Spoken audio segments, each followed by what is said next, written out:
Hello everyone, and welcome back to Mr. Sleepy Crime. I know many of you enjoy listening to these stories as you fall asleep. So before you drift off, I'd love for you to leave a comment letting me know where in the world you're tuning in from. And if you're enjoying the story, don't forget to like and subscribe. It really helps the channel grow. Before we begin, I want to acknowledge that this story involves real people and real tragedies. We tell these stories not for entertainment, but to remember the victims and perhaps help others recognize the warning signs that could prevent similar tragedies. For the best experience, feel free to lower the volume a little, just enough to let the story gently carry you off to sleep. Alright, please get comfortable, dim the lights, and let's dive into tonight's first story. Tonight's story takes us to the quiet coastal town of Grover Beach, California, where the Pacific Ocean meets small-town life. It's a story about a mother's unwavering love and the unthinkable betrayal that would shatter an entire community. This is the story of Athena Valentini. The morning of October 25th, 2018, started like any other morning at the California Men's Colony in San Luis Obispo. Nurses arrived for their shifts, guards changed posts, and the daily rhythms of the correctional facility began. But something was wrong. One nurse hadn't shown up for work. Athena Valentini was never late. In all her years working in correctional healthcare, she had built a reputation as someone you could count on. Reliable, dedicated, present. When she didn't answer her phone, her colleagues grew concerned. This wasn't like her at all. Athena was 64 years old that year, but she carried the energy of someone much younger.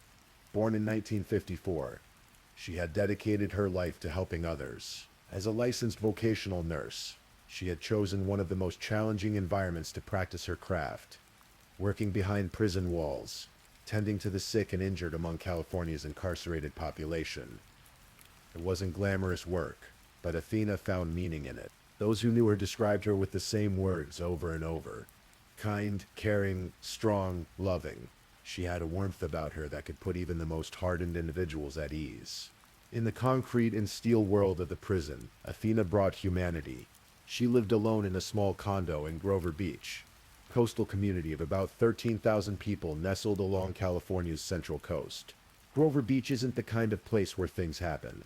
It's quiet, peaceful, the kind of town where neighbors know neighbors, where you can walk to the beach and feel the salt air clear your mind. Athena had made a comfortable life for herself there, but on this particular October morning, that comfortable life was about to be shattered in the most terrible way. When Athena didn't show up for her shift and didn't answer repeated phone calls, her worried colleagues contacted the Grover Beach Police Department. They requested a welfare check. Something wasn't right. At 11 o'clock in the morning, police officers arrived at Athena's condominium. The building was quiet. Nothing seemed disturbed from the outside. They knocked. No answer. They knocked again, louder this time, identifying themselves as police. Still nothing. The silence was heavy, oppressive. What they found when they entered the residence would haunt them for the rest of their careers. Athena Valentini was lying on her bedroom floor. There was blood everywhere. So much blood that it had pooled around her body and soaked into the carpet beneath her. She was slumped in an unnatural position, her body having collapsed where she fell. The officers immediately secured the scene. This was no accident, no natural death. This was murder. The initial assessment showed a stab wound to her neck, a vicious injury that had caused massive bleeding. But as investigators and the coroner arrived to process the scene, the true brutality of what had happened to Athena became horrifyingly clear. The autopsy would later reveal that Athena hadn't just been stabbed once. She had been stabbed multiple times. Her throat had been slashed. This was an attack of extreme violence, personal and savage. Someone had wanted Athena Valentini dead, and they had made absolutely certain of it. Yet, strangely, there were aspects of the crime scene that didn't fit the violence of the murder itself. There were no signs of forced entry. The doors and windows were intact, the locks undamaged. Whoever had killed Athena, she had likely let them inside. She knew her killer. There were no signs of a struggle. No overturned furniture, no defensive wounds suggesting a prolonged fight, no indication that Athena had time to defend herself or try to escape. The attack had been swift, sudden, overwhelming, and perhaps most puzzling of all, there was no murder weapon. Despite the extensive blood evidence and the obvious knife attack, investigators couldn't find the blade that had taken Athena's life. The killer had taken it with them. Nothing appeared to have been stolen. Athena's belongings were intact, her valuables still in place. This wasn't a robbery gone wrong. This wasn't some random break-in by a stranger looking for drug money or electronics to pawn. This was something else entirely. The detectives working the case knew what these details meant. The lack of forced entry, the absence of theft, the personal nature of the attack, all pointed to one conclusion. Athena had been killed by someone she knew, someone she trusted enough to open her door to, someone who had walked right into her home and ended her life. But who? And why? As investigators began looking into Athena's life, a picture emerged of a woman who kept to herself but maintained meaningful relationships with those she cared about. She was private but not secretive, independent but not isolated. She had friends and colleagues who cared deeply about her, and she had a son, Levente Laszlo. Lazar was 27 years old and lived in Indiana, over 2,000 miles away from his mother's California home. By all accounts, Athena adored her son. Those who knew her said she spoke of him often, with pride and obvious affection. She wanted the best for him, as any mother would. Friends described their relationship as close. They talked regularly on the phone, keeping in touch despite the distance. Athena had supported Levente through his college years, helping him financially when she could, encouraging his education and his future. She believed in him. At the time of her death, Levente was attending college in Indiana and had a girlfriend. He was building a life for himself in the Midwest, far from California's coastal towns. On the surface, everything seemed normal. But as detectives dug deeper into Athena's life, they began to notice something interesting. They noticed it in her financial records. They noticed it in her recent activities. And they noticed it in the documents found in her home. Athena had recently updated her will. In this new will, Athena had named her son Levente as her sole beneficiary. Everything she owned, everything she had worked for throughout her life, would go to him upon her death. The document had been prepared and signed just weeks before she was murdered. This detail immediately caught the attention of investigators. In murder cases, one of the first questions detectives ask is who benefits? Who gains from this person's death? The answer in Athena's case was clear. Her son stood to inherit everything, but Levente lived in Indiana. He was in college, over 2,000 miles away. There was no way he could have been in California. Could he? The detectives decided to take a closer look at Levente Laszlo Lazar. Modern murder investigations aren't like they used to be. Today, we leave digital breadcrumbs everywhere we go. Our phones track our locations. Our computers record our searches. Our credit cards document our purchases. Security cameras capture our movements. In the digital age, it's almost impossible to move through the world without leaving traces. Levente Lazar was about to learn this lesson in the hardest way possible. As investigators obtained warrants to examine Levente's digital life, they began to uncover a disturbing pattern. They found internet searches on his devices, searches that had been conducted in the weeks and months before his mother's death. He had searched for information about inheritance laws. He had searched for articles about how wills work, about probate, about what happens to someone's assets when they die. These searches alone weren't necessarily incriminating. Many people research estate planning, but the timing was notable. And then investigators found searches that were far more damning. Searches about murder. Searches about murder. Searches about how to commit crimes without getting caught. Searches that suggested Levente had been planning something terrible. But the digital evidence didn't stop there. Investigators began tracking Levente's movements through his phone's GPS data and through credit card transactions. What they discovered was shocking. In mid-October of 2018, just days before his mother's murder, Levente had purchased a burner phone, a cheap prepaid cell phone with no contract, no registration, the kind of phone someone buys when they don't want their activities tracked. He had paid cash for it, and then around October 20th, Levente Lazar had left Indiana. The GPS data from the burner phone painted a clear picture. De Levente had driven from Indiana to California, a journey of approximately 2,400 miles. The phone pinged off cell towers across the Midwest and into the Southwest, tracking his progress westward. He had driven nearly non-stop, covering vast distances in a remarkably short time. The GPS data placed him in Grover Beach, California, at the exact time his mother was murdered. But it got worse. Much worse. After the murder, the GPS data showed the burner phone traveling back across the country, from California to Indiana, retracing the same route.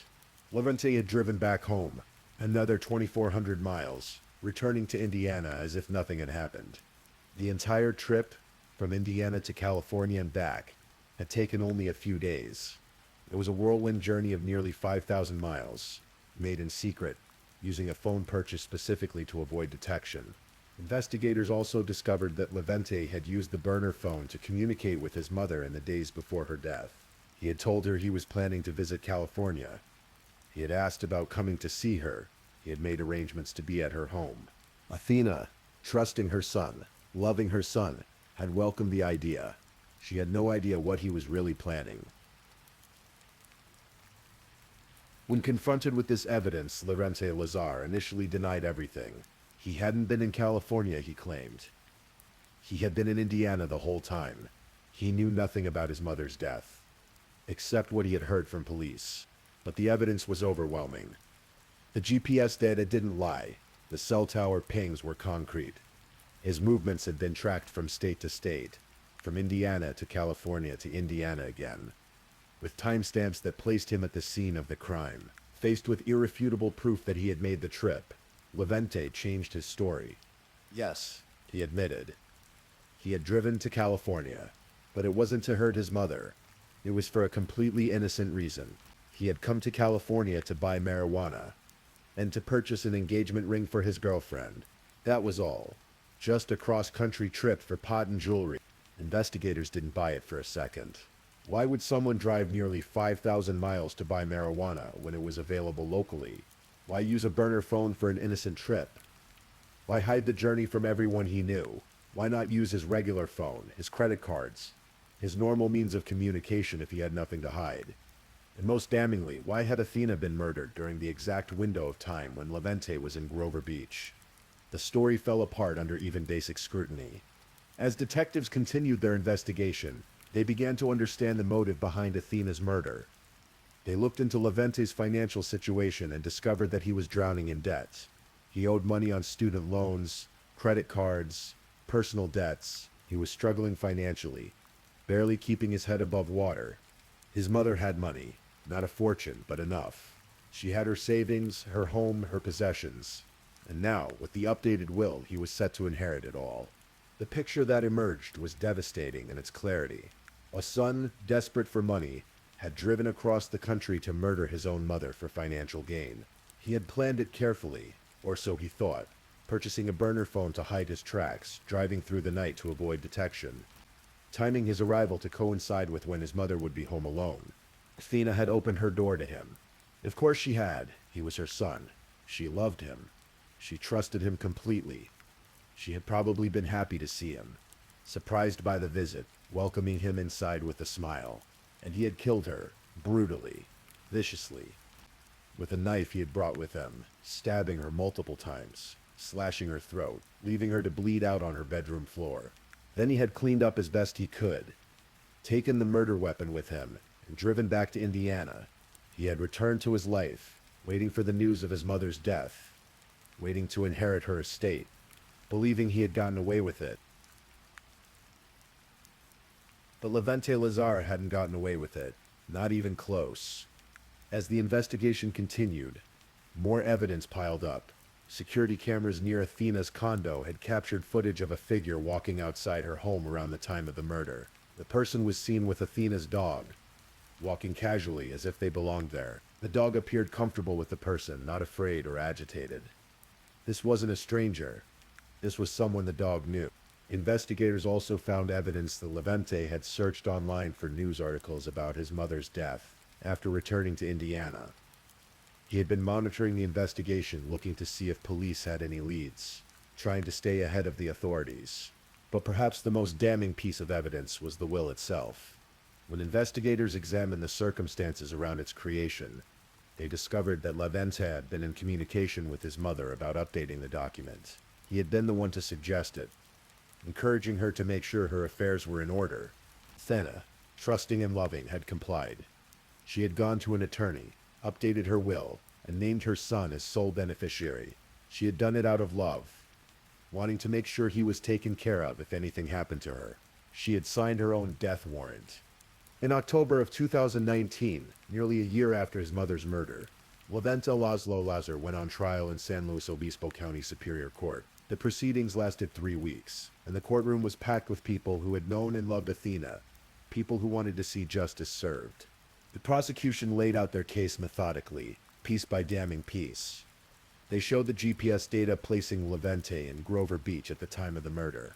They presented the burner phone records. They shared the internet search history. They walked the jury through the financial records showing Levente's debts and his mother's assets. They presented testimony from Athena's friends and colleagues, people who spoke of her kindness, her dedication, her love for her son. They described a woman who had worked hard her entire life, who had devoted herself to helping others, who had never hurt anyone. The defense tried to poke holes in the prosecution's case. They argued that the evidence was circumstantial, that being in the area didn't prove murder, that the internet searches could be explained away. And then Levente took the stand in his own defense. It was a risky move, but he maintained his innocence. He stuck to his story about coming to California for marijuana and an engagement ring. He claimed he had visited his mother briefly, but had left her alive and well. He had no idea who had killed her. He testified it must have been someone else, someone who came after he left. But under cross-examination, his story crumbled. The prosecutor pointed out the implausibilities, the contradictions, the convenient coincidences. How likely was it that someone else had murdered Athena during the exact narrow window when Levente happened to be in town? How did he explain the burner phone? How did he explain the searches about murder and inheritance? Levente had no good answers. On October 21st, 2019, after 3 weeks of testimony, the jury retired to deliberate. They didn't take long. On the very first day of deliberations, they reached their verdict. Guilty. Guilty of first-degree murder. The jury also found that Levente had murdered his mother for financial gain, a special circumstance that made him eligible for a harsher sentence. The courtroom erupted in emotion. Athena's friends wept, some in relief that justice had been served, others in renewed grief at the confirmation of what had happened to their beloved friend. On December 12th, 2019, Levente Laszlo Lazar returned to court for sentencing. San Luis Obispo County Superior Court Judge Matthew Guerrero presided over the hearing. The sentence was swift and severe. Life in prison without the possibility of parole. Levente would spend the rest of his life behind bars, ironically in the same correctional system where his mother had worked for so many years. He would never inherit a single dollar of his mother's money. He would never be free again. For Athena's friends and colleagues, the conviction and sentence brought a measure of closure, but the pain of her loss remained acute. They struggled to understand how a son could murder his own mother, how someone could betray such unconditional love in such a horrific way. Those who worked with Athena at the California Men's Colony remembered her not just as a colleague, but as a friend. They remembered her smile, her compassion, the way she treated every patient with dignity regardless of their crimes or circumstances. They remembered how proud she was of her son, how she had worked extra shifts to help pay for his education, how she had sacrificed for his future. And in the end, he had killed her for money he would never get to spend. The case of Athena Valentini is particularly heartbreaking, because it represents a betrayal at the deepest level. We can understand, though not condone, murders committed in the heat of passion, crimes of opportunity, even calculated killings between enemies. But a child murdering a parent who loves them, that strikes at something fundamental in our understanding of human relationships. Athena had given Levente life. She had raised him, supported him, loved him unconditionally. She had worked hard to provide for him, had encouraged his dreams, had been proud of his accomplishments. When he was struggling financially, she had helped him. When he needed support, she had been there. And when he decided he wanted her money more than he wanted her alive, she had welcomed him into her home with open arms. The California criminal justice system, the same system Athena had served as a nurse, had worked exactly as intended. Detectives had followed the evidence wherever it led, even when it pointed to the victim's own son. Prosecutors had built a meticulous case, documenting every detail, every movement, every digital footprint. A jury had weighed the evidence carefully and reached a just verdict. A judge had imposed an appropriate sentence, but no verdict, no sentence, could bring Athena back. No amount of justice could undo the violence of that October day in 2018. No conviction could erase the betrayal or heal the wound left in the community that had loved her. The murder of Athena Valentini is a stark reminder that in the modern world, privacy is an illusion. Levente Lazar thought he was being clever. He bought a burner phone to hide his tracks. He paid cash where he could. He made the drive as quickly as possible, spending minimal time in California. But he failed to account for the extensive digital surveillance infrastructure that exists in contemporary America. Cell phone towers track every device that connects to them, creating a map of movements that can be reconstructed after the fact. GPS systems record coordinates with remarkable precision. Security cameras are everywhere, in parking lots, on streets, outside homes, inside businesses. Even the burner phone, which Levente thought would protect his identity, became the key piece of evidence that placed him at the scene of the crime.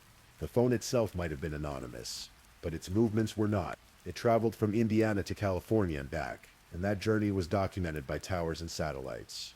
His computer searches were preserved in browser history and server logs. His credit card transactions created a paper trail. His car, driving across multiple states, was captured on traffic cameras and toll booth systems. In trying to commit the perfect crime, Levente had left 1,000 pieces of evidence behind, digital breadcrumbs that investigators followed straight back to him.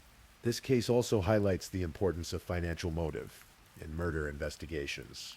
When someone dies and someone else stands to gain financially, that person immediately becomes a suspect. Detectives are trained to ask, who benefits, and follow that question wherever it leads. Levente's internet searches about inheritance and wills had made his motive transparent. His updated status as sole beneficiary in his mother's will had given him a clear reason to want her dead. His financial struggles had provided the desperation that could push someone to commit murder. All of these factors came together to create a compelling portrait of premeditated murder for financial gain. Behind the legal proceedings, behind the evidence and testimony, behind the conviction and sentence, there was a human being who died alone and afraid.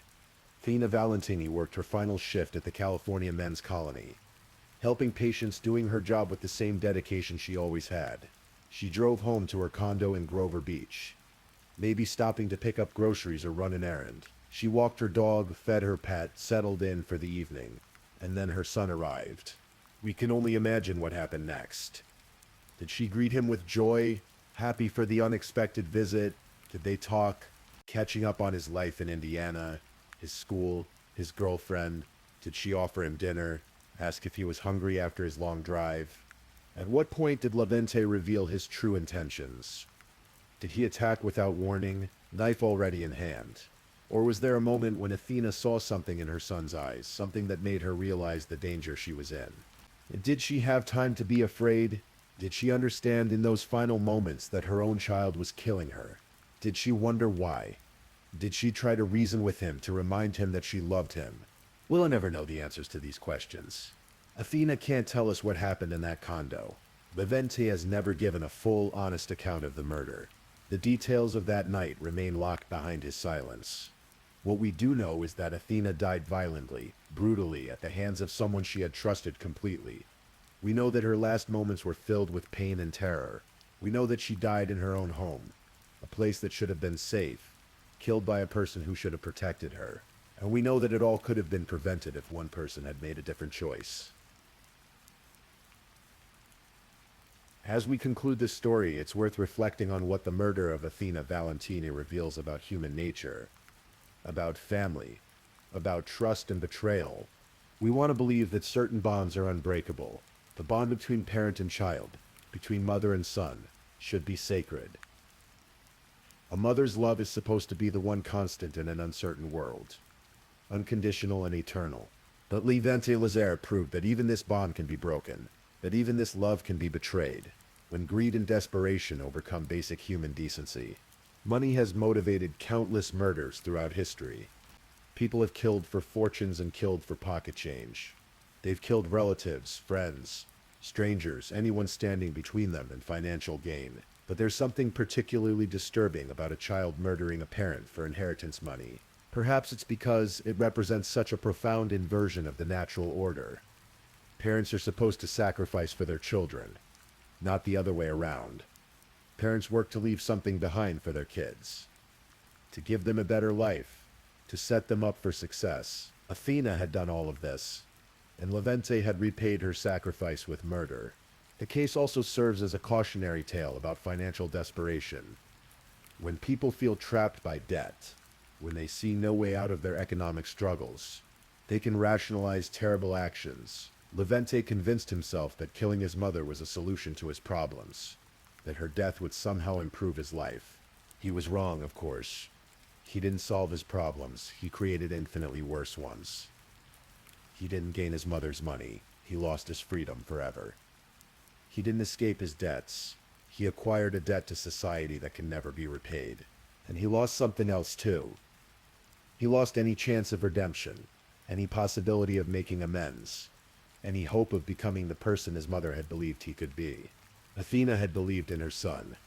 Despite his financial struggles, despite his mistakes, she had supported him. She had loved him unconditionally, the way mothers do. She had updated her will to take care of him, to ensure he would be okay after she was gone. If Levante had just been patient, if he had just allowed his mother to live out her natural life, he would have eventually inherited her estate anyway. But he couldn't wait. He wanted the money immediately, and he was willing to commit the ultimate betrayal to get it. Now he sits in a California prison, serving a life sentence without the possibility of parole. He will grow old behind bars, just as the inmates his mother once cared for will grow old behind bars. He will never experience freedom again. He will never build the life he thought the inheritance money would provide. And every day, for the rest of his life, he will have to live with the knowledge of what he did. He will have to remember his mother's face. He will have to remember that she loved him, that she trusted him, that she welcomed him into her home. He will have to remember that he chose money over his own mother's life. That is a burden that will weigh on him until his final breath.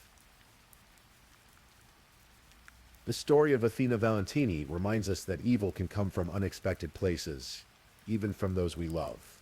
It reminds us that greed can corrupt even the most fundamental human bonds. And it reminds us that in the digital age, justice has powerful tools at its disposal to solve even the most carefully planned crimes. But most importantly, it reminds us of the value of a single human life. Athena Valentini was 64 years old when she died. She had years ahead of her, years she could have spent with friends, pursuing hobbies, maybe even meeting grandchildren someday. She had worked hard throughout her life, helping others, making a difference in her community.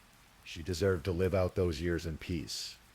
She deserved to enjoy her retirement, to relax in her coastal California home, to walk her dog on the beach and feel the sun on her face. Instead, her life was cut short by senseless violence, by the greed of someone who should have loved her most. Her colleagues at the California men's colony remember her fondly. Her friends in Grover Beach keep her memory alive. And somewhere in California, a prison cell holds the man who killed her, serving the sentence he earned through his unforgivable crime. Justice was served in the case of Athena Valentini. The system worked. The guilty party was caught, tried, and convicted. But justice cannot undo the harm that was done. It cannot bring back a life that was taken too soon. It cannot heal the wound left in the hearts of everyone who loved Athena.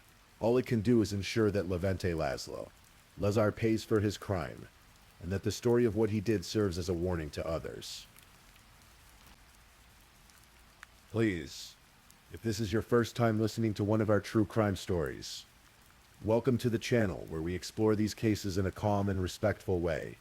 I also want to take a moment to appreciate my amazing subscribers who've been rocking with me. Thank you so much for your continued support. If you're still awake and listening, drop a comment.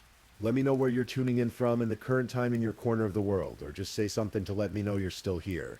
And if you haven't already, be sure to like this video and subscribe so you don't miss our next true crime stories for sleep. Now, let's move on to our second story.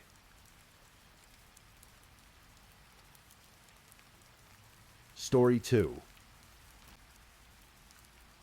The quiet town of Alexandria, Kentucky wasn't the kind of place where you'd expect murder. Nestled in Campbell County, just across the river from Cincinnati, it was the sort of community where everybody knew.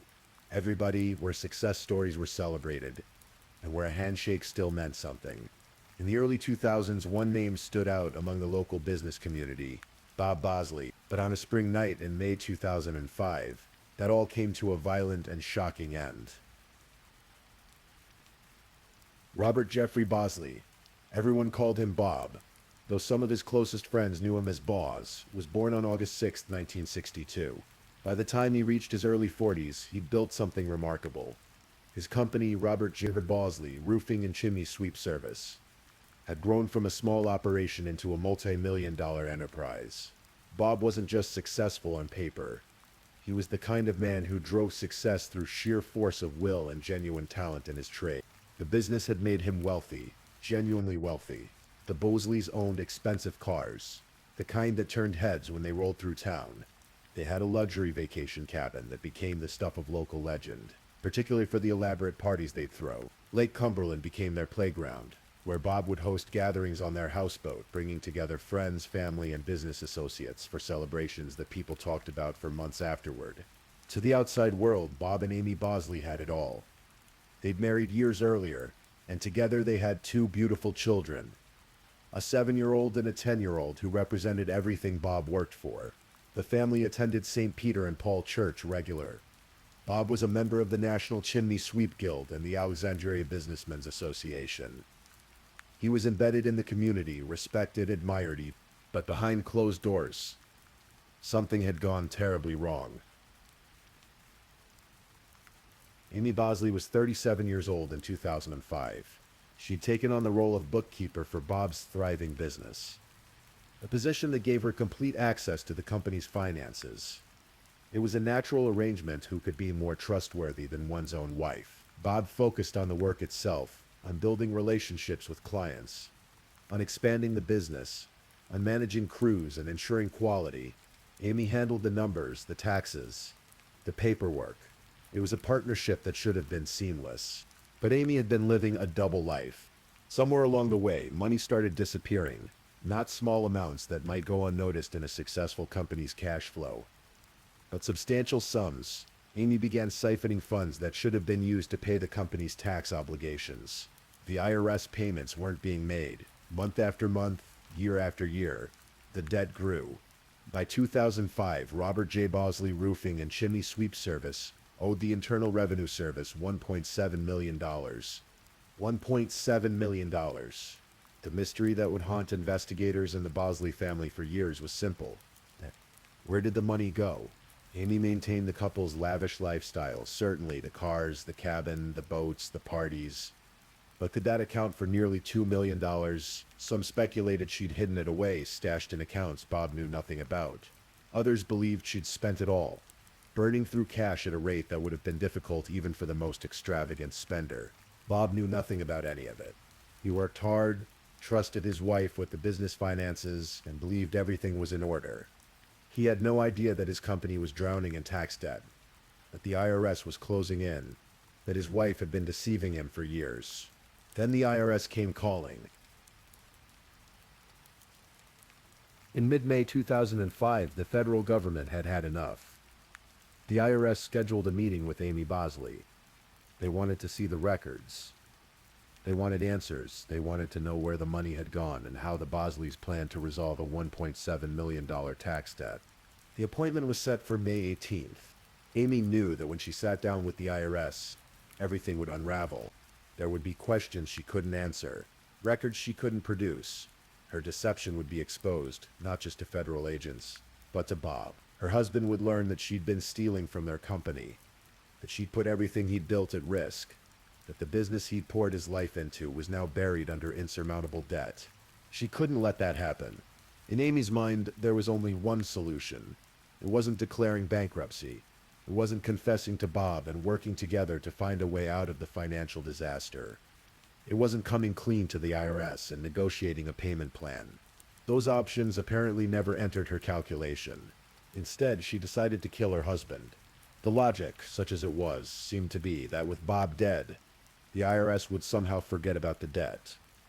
Perhaps she believed that a grieving widow couldn't be held responsible for her late husband's company's tax obligations. Perhaps she thought she could claim ignorance, that Bob had handled everything and she knew nothing. Perhaps she didn't think it through at all.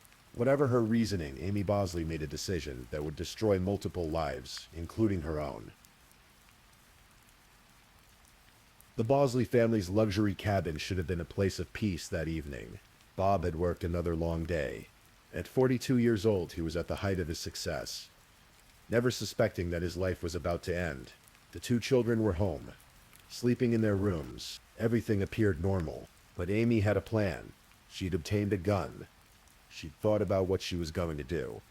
And in the hours before dawn, hours before she was supposed to meet with the IRS, Amy walked into the bedroom where her husband slept. Bob Bosley never knew what was happening. He was asleep in his own bed, in his own home, in the cabin he'd worked so hard to afford. Amy raised the gun and fired. Then she fired again, and again. When it was over, Bob had been shot 6 times. Some reports say 7. The exact number hardly matters. Any one of those shots could have killed him. Bob Bosley died in his bed, murdered by the woman he'd married, the mother of his children, the person he'd trusted with every aspect of his life, including his business finances. But Amy wasn't finished. She had to sell the story. She had to make everyone believe that someone else had done this. She moved through the cabin, staging a crime scene. She broke a glass door, creating the appearance of forced entry. She rehearsed her story, her hysterical spouse voice, the narrative she'd tell police about an intruder who'd materialized in their bedroom and killed her husband before fleeing into the night. Then she called 911. The emergency call came in during the early morning hours. Amy's voice came through the line, wailing, sobbing, nearly incoherent with apparent grief. There was an intruder, she screamed. A man had broken in. He'd shot Bob. Her husband was dead. The killer might still be in the house. Police and emergency responders rushed to the scene. When they arrived, they found Amy in a state of high distress, crying, shaking, barely able to speak. They found Bob Bosley dead in the bedroom, shot multiple times. They found the broken glass door that seemed to indicate forced entry. And they found 2 children, aged 7 and 10, who had been home during the entire event. Officers immediately began securing the scene and checking on the children to ensure they were physically unharmed. Then they attempted to console Amy to calm her down enough to get a coherent statement. According to reports, she told them about the intruder, describing him as male, saying it had been so dark, claiming he smelled like it was a really bad odor, she said, her words trailing off in apparent distress. The performance was Oscar-worthy in its intensity. Amy played the role of traumatized widow perfectly. She was the woman who'd just watched her husband murdered before her eyes. Helpless to stop it, terrified the killer might return. But the investigators weren't buying it. Experienced detectives know what a real home invasion looks like. They know the patterns, the physical evidence, the logical sequence of events. And as they examined the Bosley cabin that morning, things didn't add up. The broken glass was wrong. The placement didn't make sense for someone breaking in from outside. The pattern of glass shards told a different story than the one Amy was selling. It looked staged, like someone had broken the glass from inside the cabin, after the fact, to create the appearance of forced entry. The gunshots were wrong, too. The children, those poor children who'd been questioned gently and carefully by investigators, told a story that contradicted their mother's narrative. They said the glass breaking happened after the gunshots. First, they'd heard the bangs, the terrifying sounds that had woken them. Then later, they'd heard glass breaking. If an intruder had broken in through the glass door first, as Amy claimed, the sequence would have been reversed. And then there was the matter of the murder weapon. Police conducted a thorough search of the cabin and the surrounding area. If an intruder had committed this crime and fled into the woods, as Amy claimed, there should have been some trace. Footprints, perhaps. Disturbed vegetation, But despite an extensive search of the wooded area around the cabin, investigators found nothing. What they did find was the gun. Amy had hidden it in her purse. The murder weapon, the gun that had fired 6 or 7 shots into Bob Bosley as he slept, was in Amy Bosley's possession. There was no intruder. There had never been an intruder. The only murderer was the woman who'd called 911, who'd wept and wailed and played the grieving widow while her husband's blood soaked into their bedroom floor. As investigators dug deeper, the financial picture came into sharp focus. They discovered the IRS appointment scheduled for later that same day. The appointment Amy would now never have to attend. They uncovered the massive tax debt, the $1.7 million owed by Bob's company. They learned that Bob himself had known nothing about it, that Amy had hidden the financial catastrophe from him for years. The motive was clear. Amy had backed herself into a corner. Rather than face the consequences of her actions, rather than confess and deal with the fallout, she'd chosen murder. She'd apparently believed that killing Bob would somehow solve her problems, that the IRS would disappear, that she could start fresh. It was a plan that shared elements with so many other murder for financial gain cases, self-created financial straits, unwillingness to declare bankruptcy or confess, reliance on a respectable public image to deflect suspicion. Like so many before her, Amy had underestimated the power of forensic evidence and the skill of experienced investigators. Amy Bosley was arrested and charged with first-degree murder. The evidence against her was overwhelming. The staged crime scene, the murder weapon in her purse, the children's testimony about the sequence of sounds, the IRS appointment scheduled for the morning after Bob's death, the massive hidden debt. The case against her was so strong that Amy eventually accepted a plea deal. Rather than face trial and risk an even longer sentence, she pleaded guilty to killing her husband. In exchange, she received 20 years in prison. The sentencing took place on November 2nd, 2006. The courtroom was packed. Bob's family came to face the woman who'd murdered him. His brother Jimmy spoke, his voice carrying the weight of the family's grief and rage. "There is really nothing else I can say that can express the shock and outrage of the community and the agony and hurt left behind," he said. The murder had sent shockwaves through Alexandria, a tight-knit community where the Bosleys had been prominent figures. Bob had been well-liked, respected, admired for what he'd built. His death was tragedy enough. But the revelation that his wife had killed him, had shot him repeatedly while he slept, with their children in the house, was almost impossible to process.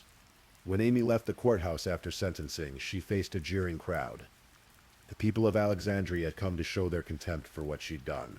The 2 children, the 7 and 10-year-old who'd been home that terrible night, who'd heard the gunshots that killed their father, who'd helped the investigation with their truthful account of what they'd heard, were placed in the care of relatives. They'd lost their father to murder and their mother to prison.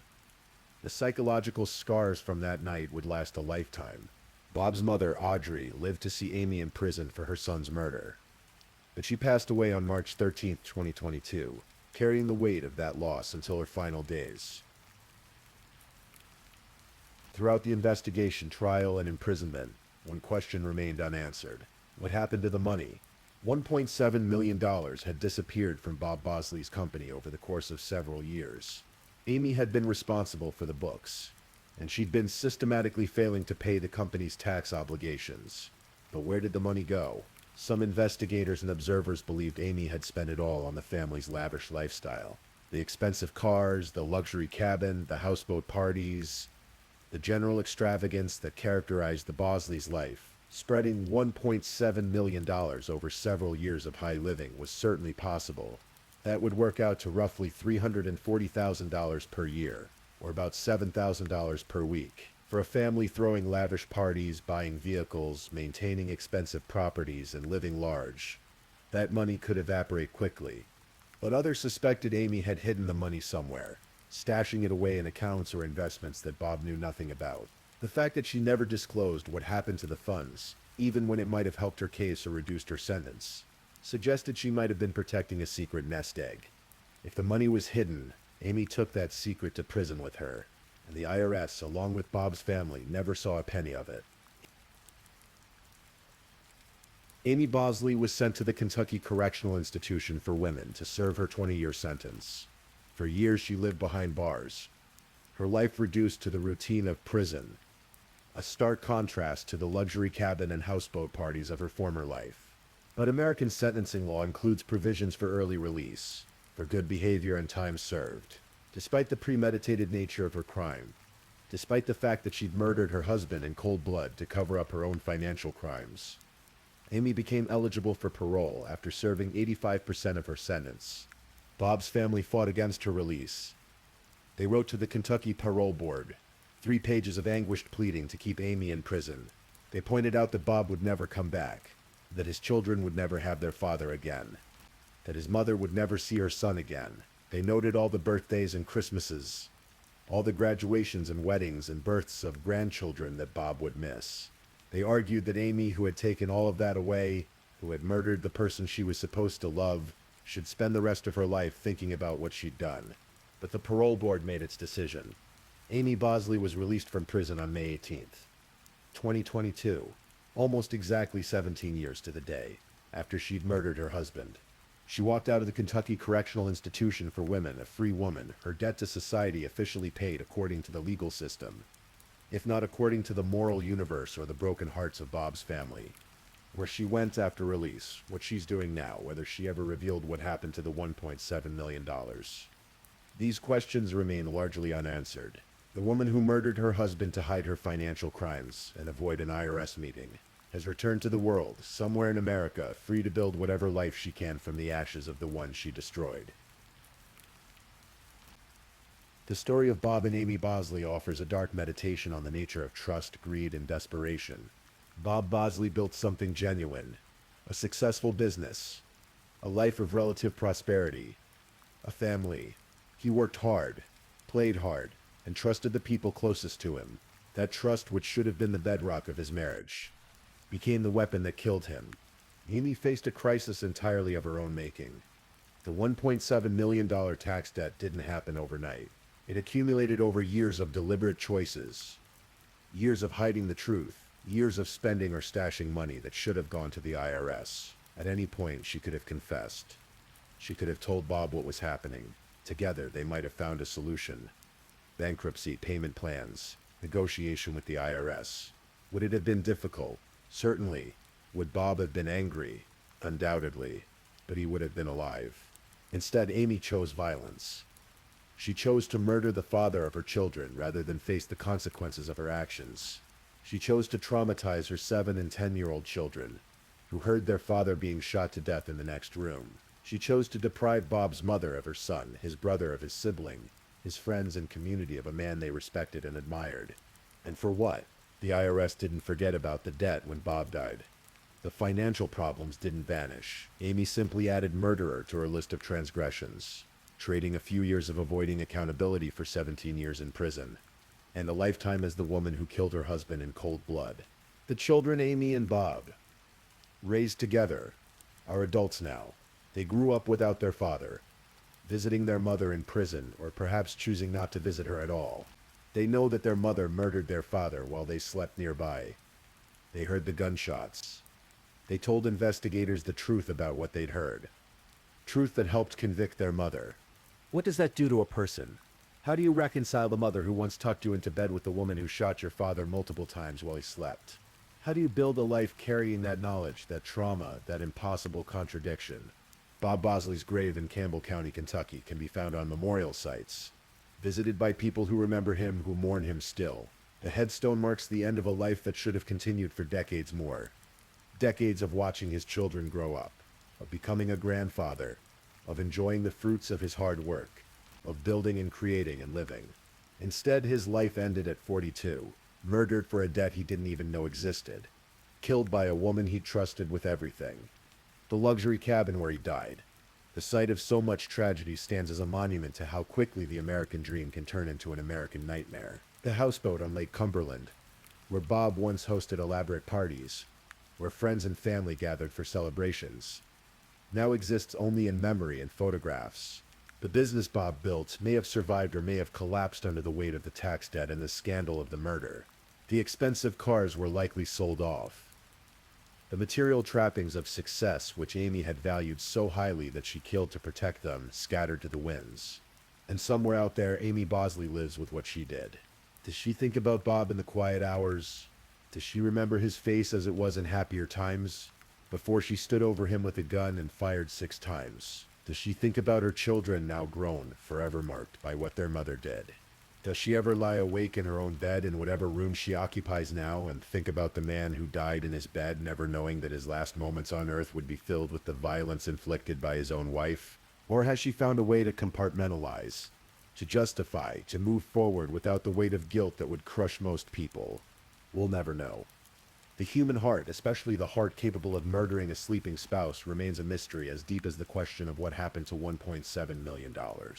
As conclude this story, let the story fade into the darkness where all such tragedies reside, filed away among the countless examples of trust betrayed, greed indulged, and lives destroyed by choices that can never be undone.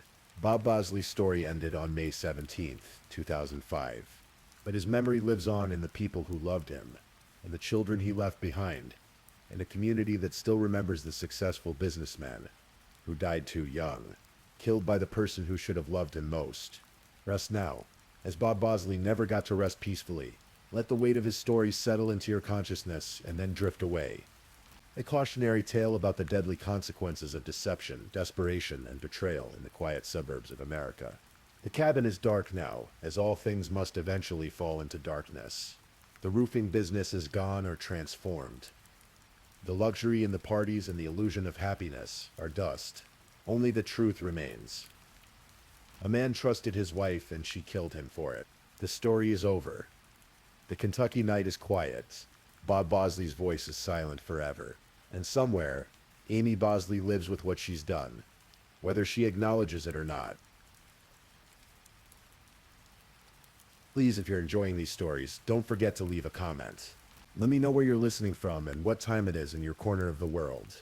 And if you haven't already, be sure to like this video and subscribe so you don't miss the next true crime story for sleep.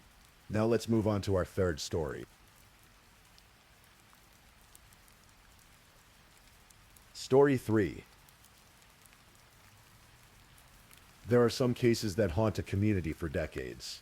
Not just because of the violence, but because of the life that was stolen, the promise that was broken. Tonight I want to tell you about Mandy Stavik, an 18-year-old college freshman whose Thanksgiving weekend jog in 1989 ended in tragedy, and how nearly 30 years later, a conversation between 2 mothers at a water park would finally bring her killer to justice. Acme, Washington, is the kind of place where everyone knows everyone. A small, rural town about 30 miles east of Bellingham, nestled in the shadow of Mount Baker. The kind of place where you don't lock your doors, where kids ride their bikes until dark without anyone worrying, where high school football games are community events, and the local diner knows your order before you sit down. In November of 1989, this was the world that Mandy Stavik called home. Mandy was special, the kind of young woman who left an impression on everyone she met. She'd graduated from Mount Baker High School earlier that year, where she'd been a star athlete, a dedicated student, and the kind of person who seemed to radiate warmth. Her smile was infectious. Her laugh was genuine. She was the girl who helped younger students with their homework, who played basketball with fierce determination, who dreamed big dreams about her future. By fall, she'd started her freshman year at Central Washington University in Ellensburg. She was studying to become a teacher, drawn to the idea of shaping young minds, of making a difference. Her family couldn't have been prouder. Her mother, Mary, her father, Archie. They watched their daughter spread her wings with that mixture of pride and bittersweet longing that all parents feel when their children leave home. But Thanksgiving meant coming back. It meant the warmth of family gatherings, the comfort of familiar faces, the joy of sleeping in her own bed. Mandy came home that Wednesday before Thanksgiving, ready to celebrate with her family and friends, ready to enjoy a few days in the place where she had grown up. Friday, November 24, 1989, dawned cold and clear.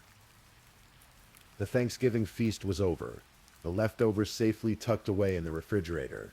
It was the kind of day that makes you want to shake off the food coma, to get outside and move. Mandy was a runner. Not just someone who jogged occasionally, but someone who genuinely loved the feeling of her feet hitting the pavement, the rhythm of her breathing, the clarity that came with physical exertion.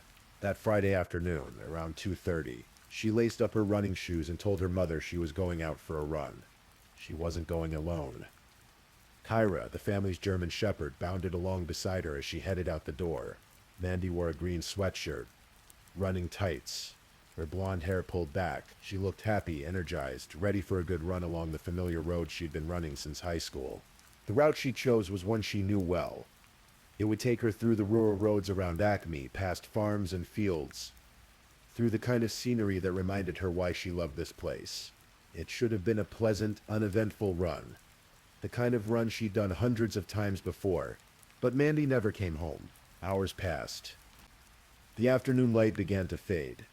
Kira came home alone, still wearing her leash, but there was no sign of Mandy. At first, the family tried not to worry. Maybe she'd stopped at a friend's house. Maybe she'd gone further than planned and lost track of time. But as evening fell and darkness settled over Acme, worry turned to fear. Mary Static called the Whatcom County Sheriff's Office. Her daughter was missing. Something was terribly wrong. When a young woman goes missing in a small town, the entire community mobilizes. By Friday night, search parties were forming. Neighbors, friends, classmates, people who'd only met Mandy once or twice. They all came out. They walked the roads she might have taken. They called her name into the darkness. They shone flashlights into ditches and wooded areas. Detective Ron Peterson took the lead on the case. He was an experienced investigator, someone who'd worked countless cases in Whatcom County. But this one hit him differently. When he saw Mandy's photograph, when he met her desperate family, something about the case gripped him. Later, he would say that Mandy looked like his own daughter. This wasn't just another case, this was personal.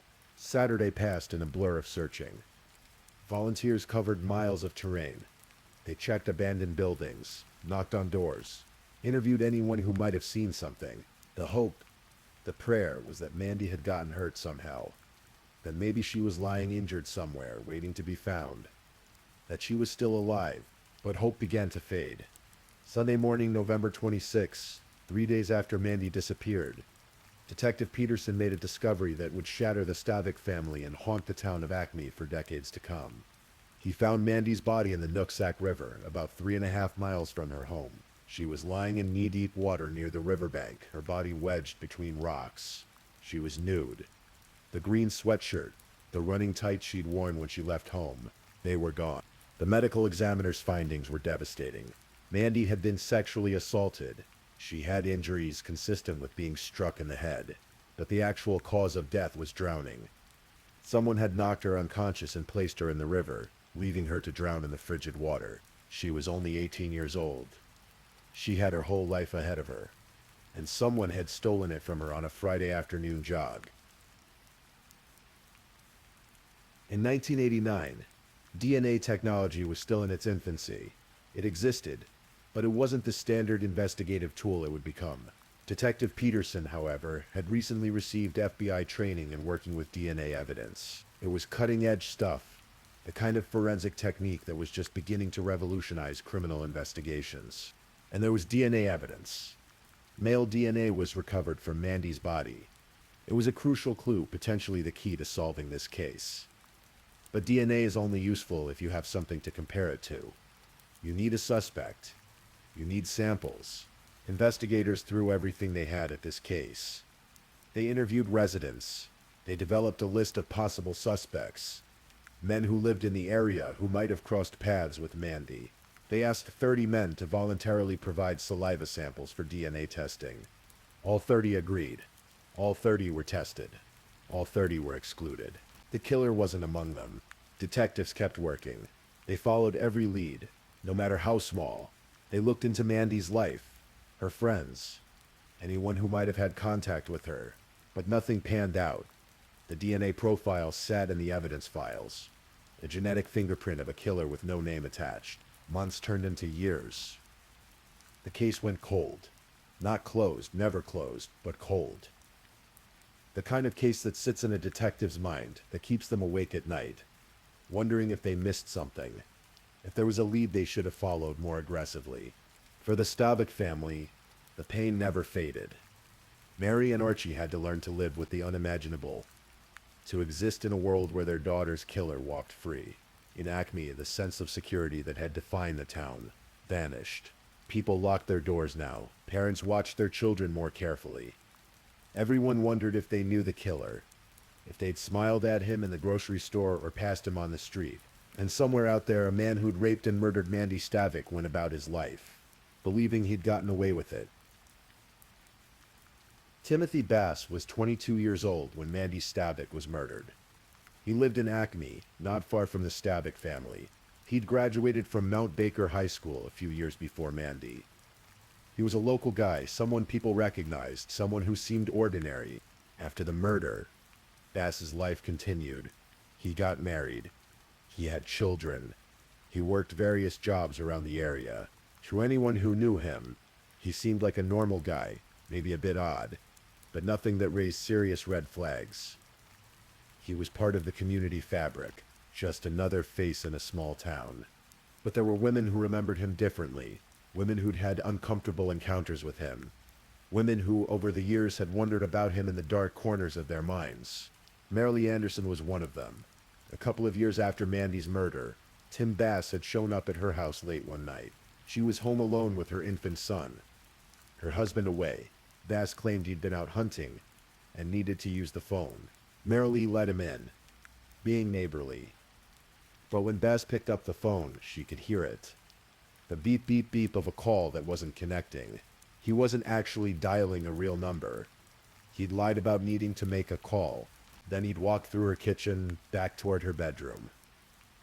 He told her he used to drive by her house, that he'd always been in love with her, that he wanted to make love to her.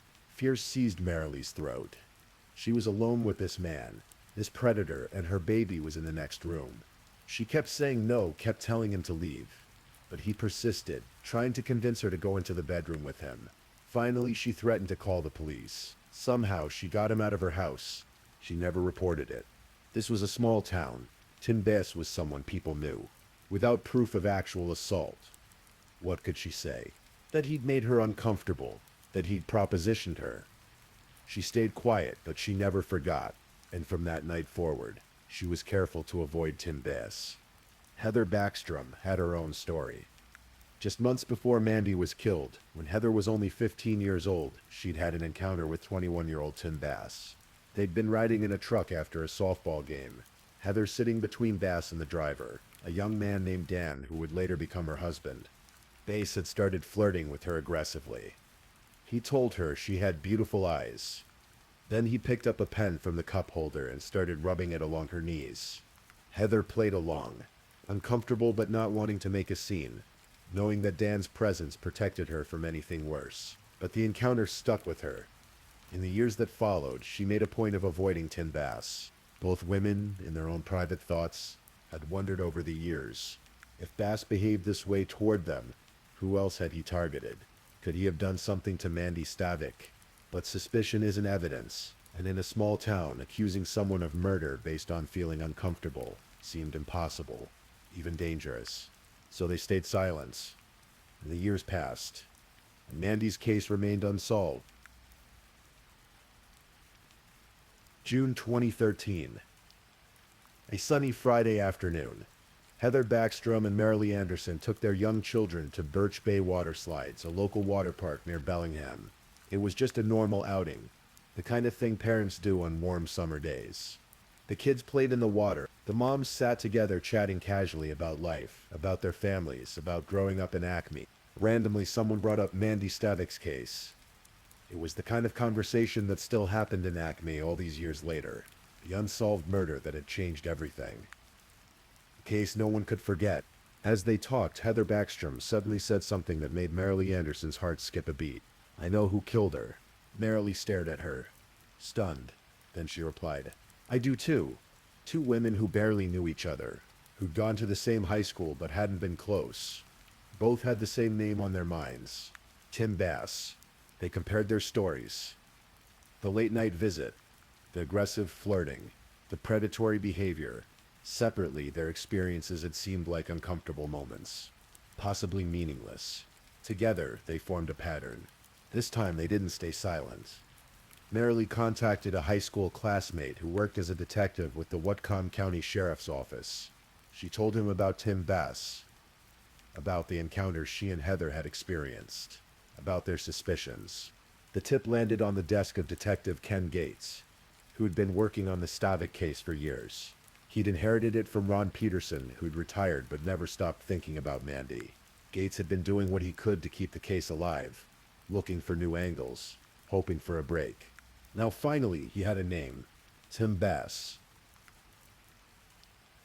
Detective Gates started digging into Tim Bass's background.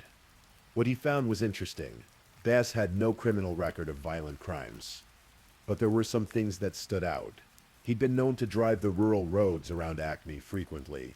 He'd been in the area when Mandy disappeared. And most importantly, he'd never been one of the 30 men who'd voluntarily provided DNA samples back in 1989. But suspicion isn't enough to arrest someone. You need evidence. And the evidence they had, that crucial DNA profile from 1989, was useless unless they could get a sample from Bass to compare it to. The problem was clear. If they approached Bass directly and asked for a DNA sample, he could refuse. And if he refused, it might tip him off, might make him flee or destroy evidence. They needed to get his DNA without his knowledge. In 2017, 2 detectives decided to visit Bass. At his workplace, they asked him casual questions about his daily routines back in 1989. Where did he drive? What routes did he take? Bass answered their questions, probably thinking it was just a routine follow-up on an old case. The detectives left, but they'd planted a seed. 4 years later, their visit would bear unexpected fruit. Tim Bass worked at a bakery in Whatcom County. One of his co-workers was a woman named Kim Wagner. After the detectives' visit, Bass mentioned it to Kim, probably thinking nothing of it. But Kim was curious. Why were detectives asking Tim about routes he drove almost 30 years ago? She asked around. She learned that Tim Bass was a suspect in the Mandy Stavik case, the case everyone in the area knew about, the murder that had never been solved. Kim Wagner made a decision. She was going to help catch a killer. She started paying attention to Tim Bass at work. She watched what he did, where he went, what he touched, and she waited for an opportunity. One day, Tim Bass drank from a plastic cup at work. When he threw it away, Kim retrieved it from the trash. Another day, he drank from a soda can and discarded it. Kim grabbed that too. She called the detectives. She had what they needed. The DNA samples from the cup and the can were analyzed. The results came back. It was a match. The DNA on those discarded items matched the DNA found on Mandy Stavik's body in 1989. After 28 years, they finally had their man. December 12, 2017. Tim Bass was arrested and charged with first-degree murder. He was 51 years old, married with children, living what appeared to be a normal life in the same community where he'd killed Mandy Stavik. The arrest sent shockwaves through Acme. Tim Bass. It was Tim Bass all along. People who'd known him, who'd worked with him, who'd seen him around town for decades, they were stunned. Some couldn't believe it. Others thought back to interactions they'd had with him and felt a chill run down their spines. For Mary Stavik, the news was overwhelming. After nearly 3 decades of living with uncertainty, of wondering if she'd ever know who killed her daughter, she finally had an answer. The grief was still there. It would always be there. But now there was something else too, the possibility of justice. Bass maintained his innocence. When questioned, he claimed that he and Mandy had engaged in consensual sex. It was an absurd defense given the evidence, given that Mandy was found drowned in a river, but it was all he had. The trial began in May 2019. The prosecution laid out their case methodically. They presented the DNA evidence linking Bass to the crime. They called witnesses who testified about Bass's behavior around the time of the murder. They reconstructed what likely happened that Friday afternoon in November 1989. Mandy had been jogging along the rural roads near her home. Tim Bass, driving those same roads he'd driven countless times, had seen her. Had he been fantasizing about her? Had this been planned, or was it an opportunistic attack? Whatever his thought process, Bass stopped his vehicle. He abducted Mandy. He sexually assaulted her. He struck her hard enough to knock her unconscious. And then he placed her body in the Nooksack River and left her to drown. The defense tried to create reasonable doubt, but the evidence was overwhelming. The DNA match was irrefutable. There was no explanation that made Bass look innocent. On May 24, 2019, nearly 29 years and 6 months to the day after Mandy Stavik was killed, a jury returned their verdict. Guilty. Guilty of first-degree murder. Guilty of kidnapping. Guilty of rape. In the courtroom, Mary Stavik wept. Her daughter's killer had finally been held accountable. It didn't bring Mandy back. Nothing could do that. But it meant something. It meant that her daughter hadn't been forgotten. That the people who'd worked on this case for decades had never given up. Tim Bass was sentenced to nearly 27 years in prison, the maximum allowed under the law. Because he hadn't been charged with premeditated murder, prosecutors couldn't seek a life sentence. But the judge gave him every year he could. Kim Wagner, a bakery worker who'd retrieved those crucial DNA samples, became something of a local hero. When asked about what she'd done, she said simply, "I wanted to do the right thing for Mandy." She'd volunteered to help, and her actions had made all the difference. Detective Ron Peterson, who'd found Mandy's body all those years ago, who'd carried this case with him even after retirement, finally had closure. The case that had haunted him for decades was solved. The girl who'd looked like his daughter could rest in peace now. And Heather Backstrom and Marilee Anderson, the two mothers whose conversation at a water park had reignited the investigation, they knew they'd done something important. They'd spoken up when it mattered. They'd trusted their instincts. They'd helped bring a killer to justice. Mandy Stavik's case raises questions that echo long after the verdict. How many women had uncomfortable encounters with Tim Bass over the years? How many of them kept quiet because they didn't think their experience was significant enough to report? How many times did Bass get away with predatory behavior because his victims were afraid of not being believed or didn't want to make waves in a small community? We'll never know for certain. But what we do know is that when Heather and Marilee finally spoke up, when they compared their experiences and realized they weren't alone, it changed everything. There's a lesson there about the importance of listening to women when they say someone makes them uncomfortable, about taking predatory behavior seriously, even when it doesn't rise to the level of assault, about the danger of keeping silent to avoid rocking the boat. For nearly 30 years, Tim Bass lived as a free man. He attended community events. He raised his children.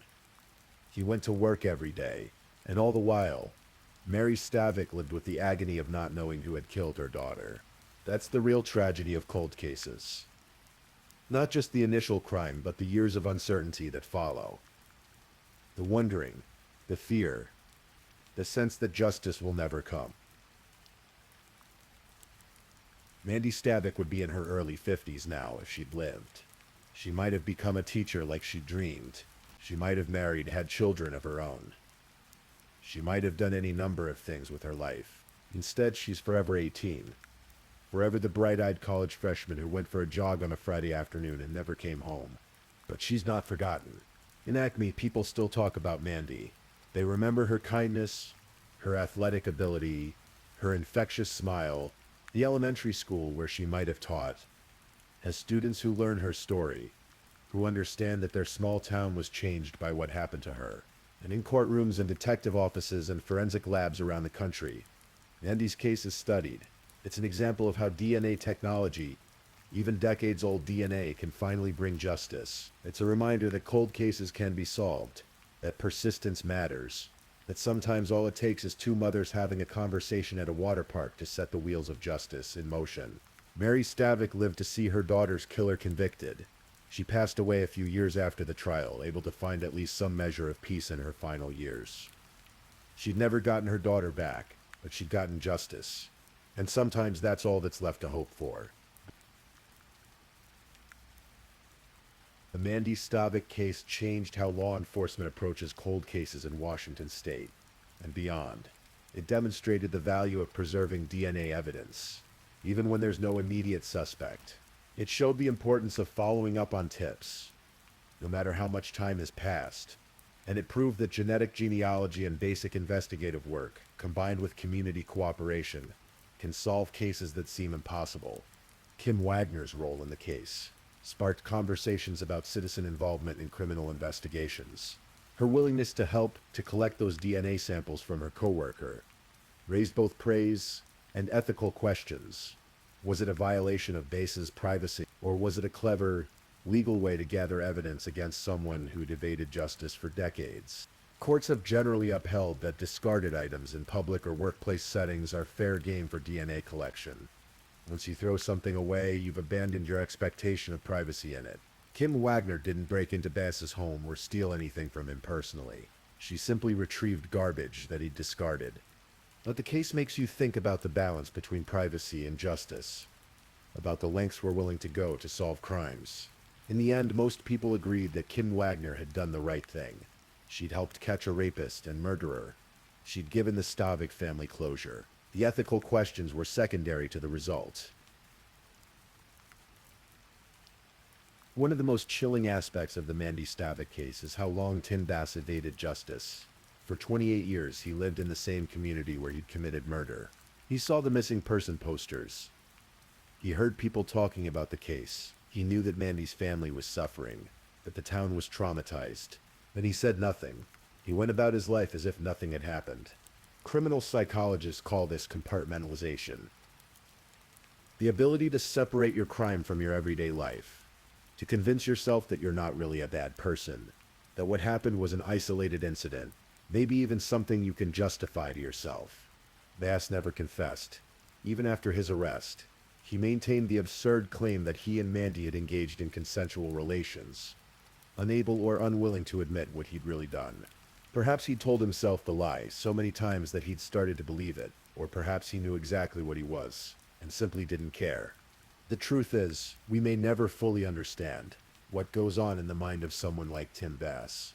What would make a 22-year-old man attack an 18-year-old woman he probably knew from around town? What allowed him to live with himself afterward? These are questions without satisfying answers. Evil exists. Violence happens. And sometimes the only explanation is that some people are capable of terrible things. That they make choices that destroy lives and communities. It's worth remembering that Mandy wasn't Tim Bass's only victim. Yes, she lost her life, and that's the ultimate tragedy. But Marilee Anderson lived with the memory of Bass's predatory visit to her home.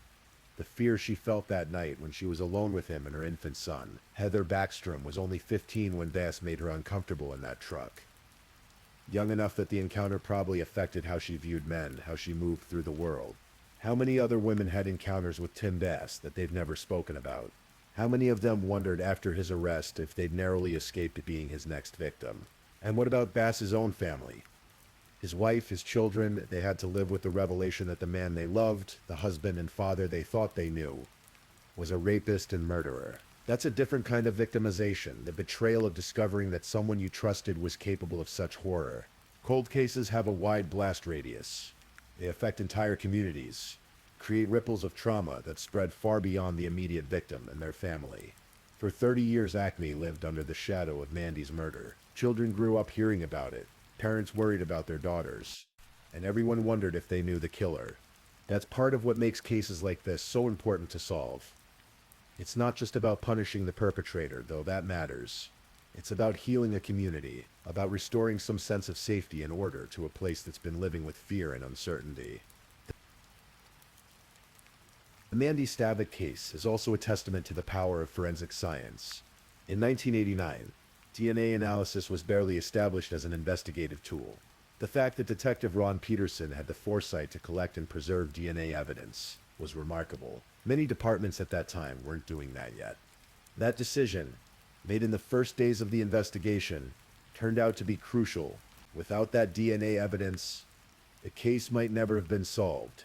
Even with Kim Wagner collecting Bass's discarded cup and can, without the original DNA sample from 1989 to compare it to, there would have been no case. It's a reminder of how important proper evidence collection and preservation are. How many crimes from that era went unsolved because investigators didn't know to collect DNA, or didn't store it properly, or didn't have the technology to analyze it. Today, genetic genealogy is pushing the boundaries even further. Cases that were unsolvable even 10 years ago are being cracked using DNA databases and family trees. The Golden State Killer was caught using these techniques. Dozens of other cold cases have been solved. But it all started with cases like Mandy Stavix, with investigators who understood that science was changing, that technology was improving, and that evidence collected today might be the key to solving a case decades in the future. Today, Acme is still a small town. It's still the kind of place where people know their neighbors, where high school sports matter, where the pace of life is slower than in the cities. But it's different too. The innocence that existed before November 1989 is gone, replaced by a harder-won wisdom about the capacity for evil that can exist anywhere, even in the safest seeming communities. Mandy's case reminds us that tragedy can strike anywhere, anytime. That danger doesn't only lurk in dark alleys in big cities. That the person next door, the guy you see at the grocery store, the coworker who seems perfectly normal, might be hiding terrible secrets. But it also reminds us of something more hopeful. That justice, even when delayed, can still arrive. That cold cases can be solved. That communities can come together to support each other and to support the pursuit of truth. Two mothers at a water park had a conversation that changed everything. A bakery worker decided to do the right thing, even though it must have been uncomfortable, even scary to suspect and help catch a coworker. Detectives who could have moved on to easier cases instead stuck with this one, refusing to let it fade into forgotten history. That's the other lesson of Mandy Stavix's story. That ordinary people can do extraordinary things. That speaking up matters. That persistence pays off. That justice, however long it takes, is worth fighting for. So tonight, as you drift off to sleep, remember Mandy Stavix. Remember the bright-eyed 18-year-old who went for a jog on a Friday afternoon with dreams of becoming a teacher. Remember her family who lived with uncertainty for nearly 30 years before finally getting answers. Remember the women who spoke up, the investigator who never gave up, and the coworker who decided to help catch a killer. And remember that even in the darkest stories, even in cases that seem hopeless, light can break through. Truth can emerge. Justice can prevail. Sleep well. The story is over. The killer was caught, and Mandy Stavix, wherever she is, can rest in peace knowing that she was never forgotten, that people never stopped fighting for her, and that in the end the truth came out. Her story lives on, not just as a tragedy, but as a testament to the power of persistence, the importance of speaking up, and the enduring human belief that justice, however delayed, it matters. Please, I'm just putting it out there. If you're still awake and listening, drop a comment. Let me know where you're tuning in from, the time in your part of the world, or just say something to let me know you're still with me. And of course, if you haven't already, like this video and subscribe so you don't miss the next true crime story for sleep. Now, let's move on to our fourth story. Story 4. The morning of August 27th, 2015 began like any other in the upscale Mirabella community near World Golf Village in St. Augustine, Florida. The manicured lawns were still damp with dew, and the streets were quiet in that particular way suburban neighborhoods are on late summer mornings when children are about to head back to school and parents are savoring the last days of vacation routines. But inside the home at 260 South Bellagio Drive, the atmosphere was anything but peaceful. Amanda Cawley, a 36-year-old mother, was trying to rebuild her life after a marriage that had deteriorated into something she no longer recognized. The woman who had once believed in the promise of forever with James Terry Cawley Jr. had spent the past months watching that dream crumble into restraining orders, violated boundaries, and an escalating pattern of behavior that terrified her. That morning, Amanda wasn't alone. Her best friend Lindy Dobbins was there. At 39 years old, Lindy was also a mother, someone who understood the complexities of adult life and the importance of supporting your friends through difficult times. Another friend, Rachel Hendricks, was present too, along with a man named Lamar Duberly, someone Amanda had been dating for a few months as she navigated her new reality as a separated woman. What none of them knew was that several hours earlier, at approximately 4 o'clock in the morning, someone had broken into the home. The house had been ransacked, belongings scattered, a clear message of rage left in the disorder. Amanda had reported this break-in. She suspected it was James, her estranged husband.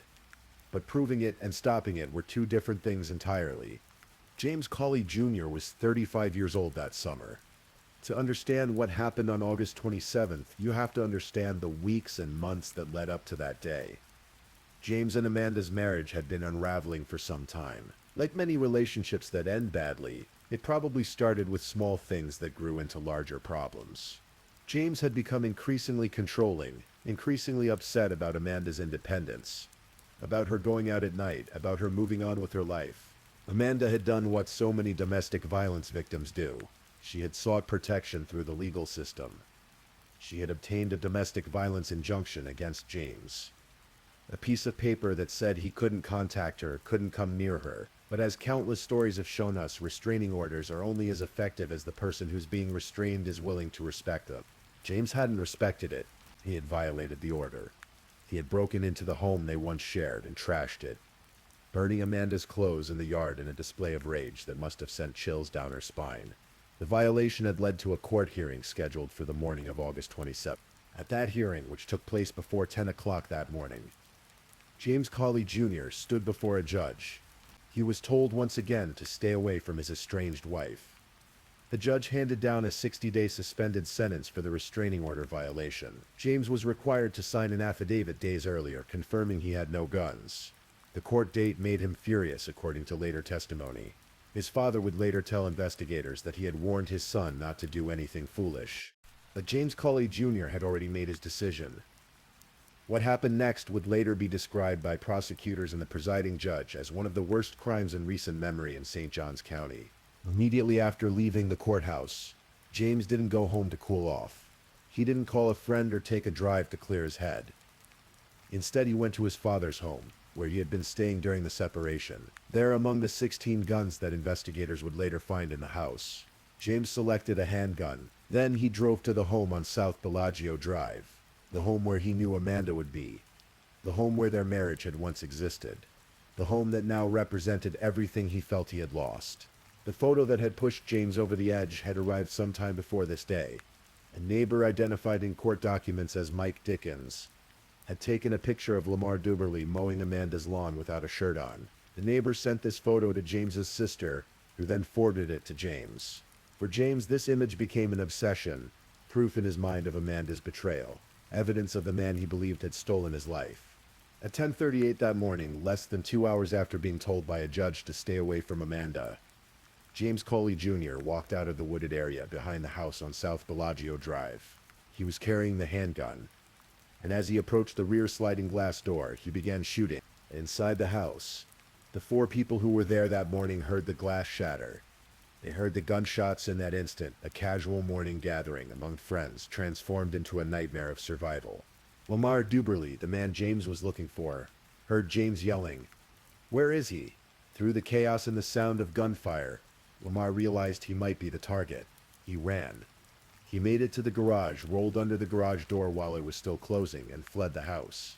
He wasn't hit. He would later find someone several streets away and call 911. His voice shaking as he tried to explain what had just happened. But Rachel Hendricks and Lindy Dobbins didn't have the same escape route. As James Cawley burst into the house, gun in hand, these 2 women ran for cover. They found themselves in the master bathroom, and from there they squeezed into the walk-in closet, bracing the door with their bodies, trying desperately to keep James out. Amanda Cawley was somewhere else in the bathroom, likely frozen with terror, listening to her estranged husband screaming, demanding to know where he was, cursing at her with a rage that must have been absolutely terrifying. Rachel Hendricks, hiding in that closet with Lindy, heard James yelling at Amanda. She heard him demanding answers, heard the venom in his voice. Then she heard a gunshot. After that single shot, she never heard Amanda's voice again. What happened next would haunt Rachel for the rest of her life. A bullet came through the closet door. It grazed her arm, a sensation she would later describe as feeling like a rug burn. But in that moment, adrenaline was the only thing keeping her moving. She fell backward from the impact, and that's when James forced his way into the closet. He walked past Rachel as if she wasn't even there. His focus was on Lindy Dobbins, who was crouching behind a dresser, trying to make herself as small as possible, trying to become invisible in a moment when being seen meant death. Rachel Hendricks, in a split-second decision driven by pure survival instinct, ran. She ran out of the closet, through the house, out the front door, looking for anyone who could help. As she fled, she heard another gunshot behind her. She knew what it meant. James Cawley had put the handgun to Lindy Dobbins' head and pulled the trigger. Lindy, a mother, a friend, someone who was simply there to support Amanda through a difficult time, was executed at point-blank range. But James wasn't finished. He returned to the bathroom where Amanda lay, already wounded from that first shot Rachel had heard. Amanda was on the floor, injured, helpless. And to the medical examiner who would later testify at trial, James Cawley shot his estranged wife 9 times as she begged for her life. The prosecution would tell the jury that Amanda was pleading with him, saying please, asking him to stop. But James emptied his gun into the woman he had once promised to love and protect. When it was over, James Cawley called his father. According to testimony, he told his father, "Dad, she's put me back in jail. I can't handle it anymore. It's over. She just won't let it go, so I did what I had to do. I can't go to prison. I shot 2 people." Then James got in his car and started driving north. Rachel Hendricks, meanwhile, had made it to a neighbor's house. Her 911 call, which would later be played in court, captured her terror. She could barely get the words out between sobs and gasps for air. She told the dispatcher she was scared for her life, that her friend had been shot right in front of her, that she had been grazed by a bullet herself. Lamar Duberly's 911 call came from several streets away. He was breathless, trying to explain that shots had been fired through the sliding glass door, that he thought the shots were aimed at him, that he had run for his life. By the time police arrived at 2060 South Bellagio Drive, there was nothing they could do for Amanda Cawley or Lindy Dobbins. Both women were dead. Amanda had been shot 9 times. Lindy had been shot 3 times, including the fatal shot to her head. A massive manhunt began immediately. Police issued a nationwide alert to be on the lookout for James Cawley Jr. His mother, when interviewed by investigators, said something chilling. She told them she thought her son might have headed to the mountains of West Virginia where they had relatives. She told them they might never find him. But James didn't make it to West Virginia. He made it to Virginia, to a small town called Norton, but his driving was erratic, dangerous. A woman called 911, terrified because a man in another vehicle had been tailgating her aggressively, slamming on his brakes in front of her, driving at high speeds, then stopping in the middle of the road. She had her children in the car, including a newborn who weighed just 4 pounds. The children were scared. The grandmother had gotten in the back seat to try to keep them calm. Police intercepted James Cawley's vehicle during a traffic stop. He was arrested without incident, hours after the murders. He was extradited back to St. Johns County, Florida, where he would await trial. The investigation revealed the premeditation. Police found evidence of the early morning break-in, the ransacking of the house. They theorized that James had broken in around 4 in the morning, trashed the place as an act of rage, then left. He went to his court hearing, where being told once again that he couldn't see Amanda, couldn't contact her, sent him over the edge. He retrieved the gun from his father's house and returned to the home on South Bellagio Drive, with the clear intention of finding Lamar Duberly and confronting Amanda. At his father's home, investigators found 16 guns and blood spattered around the residence. The evidence painted a picture of a man who had been spiraling, whose anger and sense of loss had transformed into something murderous. The trial of James Terry Cawley Jr. began in July of 2018, nearly 3 years after the murders. The St. Johns County courtroom was packed with people who had known and loved Amanda and Lindy. Family members sat together, united in their grief and their desire for justice. Rachel Hendricks took the stand. She had to take a steadying breath when asked to point out James Cawley in the courtroom. Then she recounted everything, every terrifying moment, every sound, every image that had been burned into her memory. When prosecutors played the 911 call she had made that day, Rachel broke down crying, reliving the worst moments of her life in front of a room full of strangers. Lamar Duberly also testified, describing his relationship with Amanda, the shooting, how he realized James was looking for him and knew he had to run or die. The medical examiner's testimony was clinical but devastating. 9 gunshot wounds to Amanda, 3 to Lindy. The trajectory of the bullets, the range from which they were fired, the methodical nature of the violence. The defense attorney, Terry Showmaker, didn't dispute that James had killed the 2 women. Instead, he argued that the question wasn't who did it, but why. He painted a picture of a man who was heavily medicated for depression and anxiety. A man who wasn't himself. A man who had loved his family more than anything and somehow lost control in the most catastrophic way possible. But the prosecution's case was overwhelming. This wasn't a crime of passion in the heat of the moment. James had violated the restraining order multiple times. He had broken into the house in the early morning hours. He had attended a court hearing where he was explicitly told to stay away from Amanda. Then he had deliberately obtained a gun and driven to the house with the intention of confronting the people inside. The murders were premeditated, calculated, and brutal. The jury deliberated and returned with their verdict. James Terry Colley Jr. was found guilty on all counts. 2 counts of first-degree murder for the deaths of Amanda Colley and Lindy Dobbins. 2 counts of attempted first-degree murder for the attacks on Rachel Hendricks and Lamar Duberly. 2 burglary counts, and 1 count of aggravated stalking. Then came the penalty phase, where the jury had to decide whether James Colley should receive life in prison or the death penalty. The prosecution argued that the crime was cold, calculated, heinous, and atrocious. They described how both victims had begged for their lives, how Amanda had said please as James shot her 9 times, how Lindy had been cowering behind a dresser when James executed her at point-blank range. The jury recommended the death penalty. On November 30th, 2018, Judge Howard Maltz formally sentenced James Terry Colley Jr. to death. In his remarks, Judge Maltz told Colley that his crime was cold, calculated, heinous, and atrocious. State Attorney R.J. Lariza, who attended the hearing, spoke about the barbaric nature of the murders and expressed hope that the families could find some measure of peace now that the defendant had been held accountable. James Colley Jr. was taken into custody to await transfer to Florida's death row, joining 5 other individuals from St. Johns County who had been sentenced to death. It was the first death sentence from St. Johns County in more than 7 years. In November of 2020, the Florida Supreme Court upheld James Colley's convictions and death sentences, rejecting his appeals. The aftermath of the murders rippled through many lives. Amanda and James had children together, and custody became another battleground.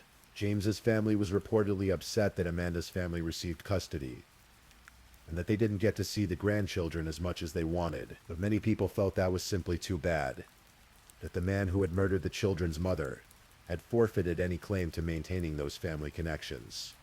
Lindy Dobbins left behind children as well.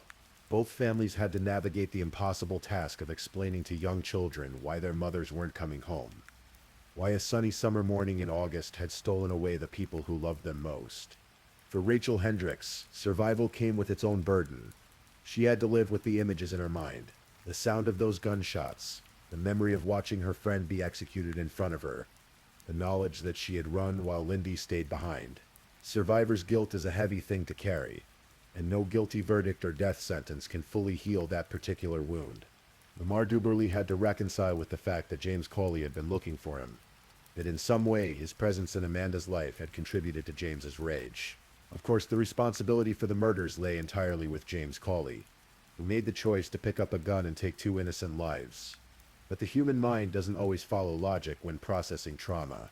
The Mirabella community, that quiet upscale neighborhood near World Golf Village, had to come to terms with the fact that such violence could happen anywhere.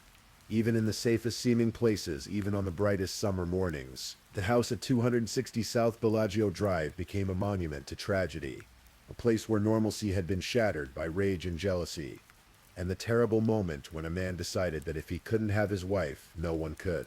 This case, like so many domestic violence cases, shows us the escalation pattern that too often ends in death. James Colley didn't wake up one morning and suddenly become a murderer.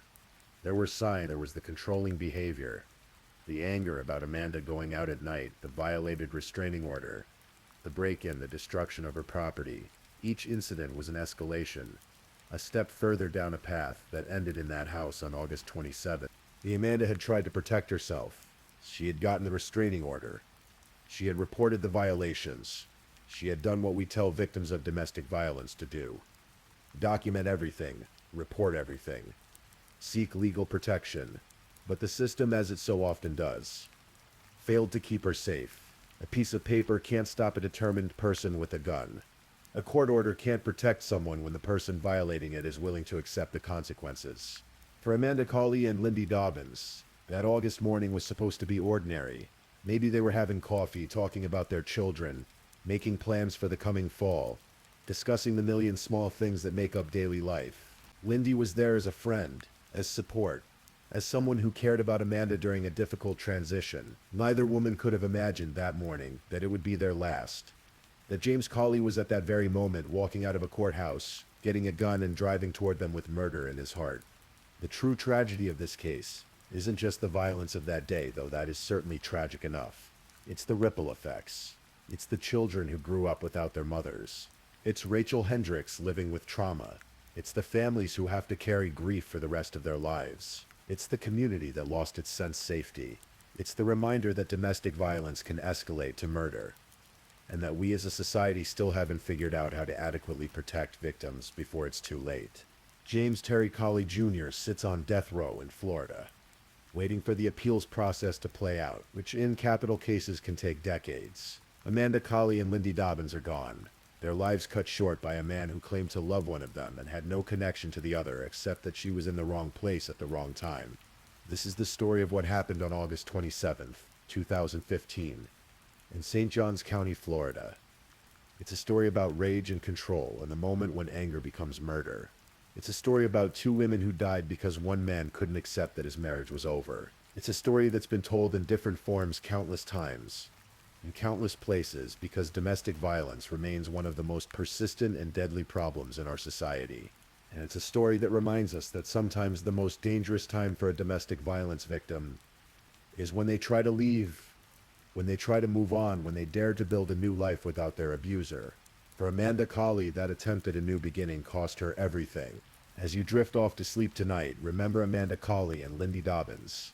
Remember that they were more than just victims in a true crime story. They were mothers, daughters, friends, people with hopes and dreams and futures that were stolen from them.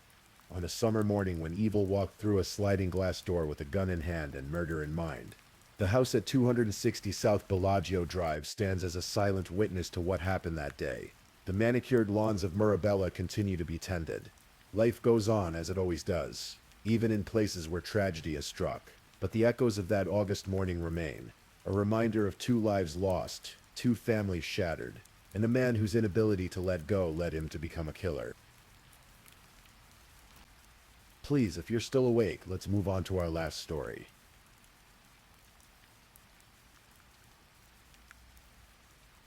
Story 5. The city of Boston never truly sleeps. Even in the early morning hours, when most people have retreated to their homes, there are still pockets of light and sound scattered across the urban landscape. Nightclubs pulse with music, streets glisten under lamplight, and people, young people especially, carve out moments of joy in the darkness, celebrating birthdays, friendships, and the simple pleasure of being alive. February 23rd, 2019, was one of those nights, a Saturday that bled into Sunday. And for 23-year-old Jassy Correa, it was supposed to be a night of celebration. It was her birthday weekend, and she decided to mark the occasion the way many young people do, with friends, music, and dancing at one of Boston's popular night spots. Jassy was a young mother from Lynn, Massachusetts, a city just north of Boston. She had a 2-year-old daughter who was the center of her world. Those who knew Jassy described her as vibrant and full of life, the kind of person who lit up a room when she entered it. She had her whole life ahead of her. But that night, in the span of just a few hours, everything would change. The nightclub was called Venue, located on Warrenton Street in Boston's Theater District. It's the kind of place that attracts a young crowd, people in their 20s and 30s looking to dance, meet friends, and escape the routine of daily life for a few hours. On that particular Saturday night, the club was crowded, the music loud, the energy electric. Jassy had arrived with 3 friends. They were there to celebrate, to dance, to enjoy themselves. And for most of the evening, that's exactly what happened. The group moved through the club together, caught up in the rhythm of the music and the warmth of friendship. It was the kind of night that should have ended with laughter and tired feet, with Jassy heading home safely to her daughter and her family. But somewhere in those early morning hours, around 12:30 or 1 o'clock, Jassy became separated from her friends. In the chaos of a crowded nightclub, it's not unusual for groups to lose track of each other temporarily. Maybe someone went to the bathroom. Maybe the crowd pushed them apart. Maybe Jassy stepped outside for fresh air, or to make a phone call. These are the small, ordinary moments that in retrospect take on enormous significance. Because it was during this separation that Jassy encountered a stranger. A man she'd never met before.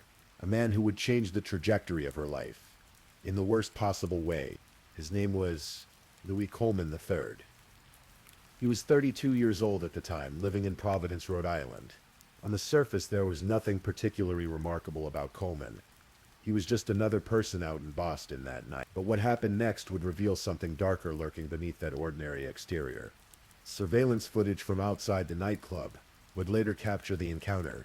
Jassy and Coleman could be seen talking. What was said between them remains a mystery. The cameras captured images, but no sound. To anyone watching at the time, it might have looked like an ordinary interaction. Two people having a conversation outside a nightclub in the middle of the night. But prosecutors would later argue that this was the moment when Coleman began executing a plan. They believe he offered Jassy a ride home. It's not hard to imagine how this might have unfolded. She was separated from her friends. It was late. She wanted to get home, and here was someone offering what seemed like a simple solution, a ride. It's the kind of decision we all make, sometimes without much thought. Do we accept help from a stranger? Do we trust the person offering assistance? In the safety of daylight, the answer often seems obvious. But at 1:30 in the morning, tired and wanting to get home, the calculation becomes different. Jassy got into Coleman's car. It was a red Buick sedan. And with that decision, she disappeared from the view of the surveillance cameras and into a nightmare. By Sunday morning, Jassy's family knew something was wrong. Her father and brother tried to reach her, calling her phone repeatedly, but there was no answer. This wasn't like Jassy. She was a mother. She was responsible. She wouldn't just vanish without telling anyone where she was going. By Sunday afternoon, the family reported her missing to the Boston Police Department. The investigation began immediately. Police pulled surveillance footage from Venue nightclub in the surrounding area, and that's when they saw it, Jassy talking to a man outside the club, then getting into his red sedan. The footage was grainy, but clear enough. Police now had a lead. They released images of the man and the vehicle to the public, asking for help identifying them. In missing persons cases, the first 48 hours are critical. Everyone knew time was of the essence. Meanwhile, somewhere far from the searching eyes of law enforcement, something terrible had already occurred. The surveillance footage from Venue showed Jassy leaving with Coleman around 1:30 in the morning on February 24th. But there was other footage too. Footage that would eventually paint a horrifying picture of what happened next. Coleman lived in Providence, Rhode Island, about 50 miles south of Boston. The drive would normally take about an hour, and additional surveillance cameras, this time from Coleman's own apartment building, captured something deeply disturbing.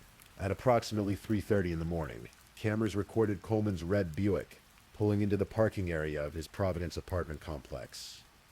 What happened next would become some of the most damning evidence in the case. The footage showed Coleman getting out of his car. But Jassy didn't walk out. Instead, Coleman went to the rear passenger side door, opened it, and then an image that would haunt investigators and eventually jurors, he carried Jassy's body into the building. Not carried in the traditional sense, with arms underneath her. No, Coleman had positioned Jassy on his back, piggyback style, her head lolling, her body limp and unresponsive. To anyone watching casually, it might have looked like someone helping an extremely intoxicated friend, but investigators who studied the footage closely came to a different, darker conclusion. They believed Jassy was already dead. The investigation moved quickly, once police identified Coleman as a person of interest. But Coleman wasn't staying still. On Wednesday, February 27th, 3 days after Jassy disappeared, he got back into his red Buick and started driving south. He wasn't headed home. He was fleeing. And in the trunk of his car, wrapped in layers designed to conceal and contain, was Jassy's body. Coleman drove through Rhode Island, through Connecticut, through New York. He was heading south on Interstate 95, one of the East Coast's major highways. Perhaps he thought he could make it to Florida or beyond. Perhaps he had no real plan at all, just a desperate need to put distance between himself and Boston. But the Boston police had issued an alert for Coleman and his vehicle. They distributed his information to law enforcement agencies across the region. And on Thursday, February 28th, a Delaware State Police trooper spotted the red Buick traveling southbound on I-95. The trooper pulled Coleman over. It was a routine traffic stop on the surface, the kind that happens thousands of times every day, across America. But this traffic stop would be different. The trooper probably noticed something off about Coleman's behavior, or perhaps the alert about the vehicle had included instructions to search it. Whatever the reason, the trooper asked to look in the trunk. Coleman had no choice but to comply. What the officers found in that trunk would shock even experienced law enforcement personnel. Inside a large suitcase was a trash bag. Inside the trash bag was a sofa cushion cover, and wrapped inside all those layers was Jassy Correa's body. Her body was bound with duct tape. She was unclothed. And perhaps most disturbing, she was covered in baking soda, likely an attempt by Coleman to mask the smell of decomposition. Jassy had been dead for 4 days. At that point, 4 days during which her family had been frantically searching, hoping against hope that she was still alive. 4 days during which Coleman had been living with the knowledge of what he'd done. The medical examiner would later determine that Jassy died from strangulation and blunt force trauma. The evidence suggested she had been sexually assaulted. At just 119 pounds, prosecutors would later argue that Jassy had tried to fight off the 200-pound Coleman, but she simply hadn't stood a chance. Coleman was arrested immediately and charged with kidnapping resulting in death, a federal crime that carries severe penalties including potential life imprisonment. The investigation that followed would uncover even more disturbing details. When police searched Coleman's Providence apartment, they found evidence of a frantic cleanup effort. There were odor-eliminating products everywhere. Candles, car air fresheners, sprays. There was plastic sheeting, a brand new long-handled garden cutting tool, a new pair of work gloves, bleach-stained clothing, but perhaps most chilling were Coleman's internet searches in the days after Jassy's death. FBI agents who examined his computers found that he'd searched for things like how to fit a body in a suitcase and how to pull a tooth that's not loose. These searches painted a picture of someone desperately trying to figure out how to conceal his crime, how to dispose of evidence, how to avoid getting caught. The tooth search was particularly disturbing. Prosecutors believed Coleman had tried to remove Jassy's teeth to prevent identification of her body through dental records. The case went to trial in May of 2022, more than 3 years after Jassy's death. The delay was partly due to the COVID pandemic, which had disrupted court proceedings across the country. But finally, Louis Coleman faced a federal jury in Boston. The prosecution's case was comprehensive and damning. They presented the surveillance footage showing Jassy leaving the nightclub with Coleman. They showed the footage of him carrying her seemingly lifeless body into his apartment building just 2 hours later. They presented the evidence found in his apartment, the cleaning supplies, the tools, the bleach-stained clothes. They called FBI forensic specialists who testified that Coleman's DNA was found in Jassy's body, evidence of sexual assault. They showed the jury Coleman's internet search history, those desperate, incriminating searches for how to conceal a body. They walked the jury through the timeline, minute by minute, hour by hour. They showed how Coleman had lured Jassy into his car with the promise of a safe ride home, how he had attacked her, sexually assaulted her and strangled her, how he had then spent days trying to figure out how to dispose of her body before finally fleeing south with her remains in his trunk. The medical examiner testified about the cause of death, strangulation and blunt force trauma. The evidence was clear that Jassy had fought back, had tried to defend herself, but Coleman had overpowered her. The defense had a difficult task. The evidence against Coleman was overwhelming. Their strategy seemed to focus on creating reasonable doubt where they could. But the prosecution's case was airtight. The surveillance footage alone was devastating, showing Jassy alive and walking when she got into Coleman's car, and then showing her apparently lifeless body being carried into his apartment just 2 hours later. The trial lasted several weeks. Jassy's family attended every day, sitting through testimony that must have been excruciatingly painful to hear. Her brother in particular spoke to the media about the loss of his sister. "She was my only sister I've got," he said. "I don't have anyone else." The pain in those words is impossible to measure. Jassy wasn't just a victim, a name in a case file. She was a daughter, a sister, and most heartbreakingly, a mother to a little girl who would now grow up without her. On June 1st, 2022, the jury reached their verdict. It didn't take them long to deliberate. The evidence was simply too overwhelming. Guilty. Louis Coleman III was convicted of kidnapping, resulting in death. Federal prosecutors had initially considered seeking the death penalty in this case. The crime was heinous enough to warrant it, but ultimately they decided not to pursue capital punishment. Perhaps they felt that a life sentence would be sufficient. Perhaps they wanted to spare Jassie's family the additional years of appeals that death penalty cases inevitably generate. On October 11th, 2022, Coleman returned to court for sentencing. The judge had no discretion in this matter.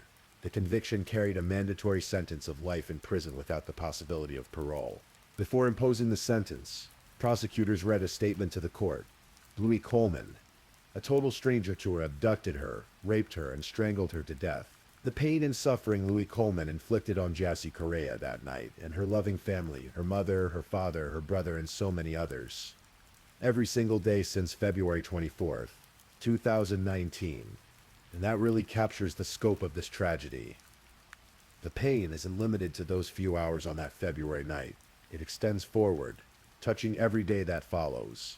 Every birthday, every holiday, every milestone that Jassie will never experience. And her family will never share with her. Her daughter will grow up with only photographs and stories of her mother. She'll never have the experience of having Jassie there for her first day of school. Her graduation, her wedding. All of that was stolen in one night by a stranger who offered a ride home. This case raises questions that don't have easy answers. Questions about safety and trust and the random nature of violence.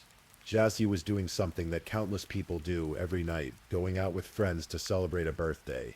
She wasn't engaging in risky behavior. She wasn't being careless or reckless. She simply encountered a predator at the wrong moment. And that's perhaps the most frightening aspect of this case. Coleman wasn't someone from Jassie's past. He wasn't an ex-boyfriend or a stalker or someone who had a grudge against her. He was a complete stranger who happened to be outside that nightclub at the same time she was. We're-eyed prosecutors believed he saw an opportunity and took it. He saw a young woman who was separated from her friends, who was vulnerable, who might accept his offer of help, and he exploited that vulnerability in the most heinous way possible. Boston Police Commissioner William Gross spoke about this after Coleman's arrest. He pointed out that Jassie was where every woman has every right to be, out celebrating her birthday with friends. She had done nothing wrong. The blame for what happened rests entirely on Coleman's shoulders. But knowing that doesn't make the outcome any easier to accept. It doesn't bring Jassie back. It doesn't undo the trauma inflicted on her family. It doesn't give her daughter back, her mother. In the years since Jassie's death, her family has worked to keep her memory alive.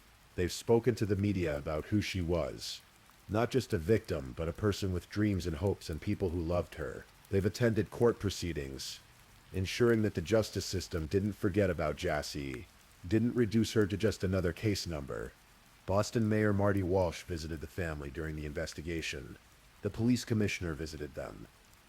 The district attorney's office kept them informed throughout the lengthy process, from arrest to trial to sentencing. In some small way, these gestures acknowledged that Jassie mattered, that her life had value, that her death demanded justice.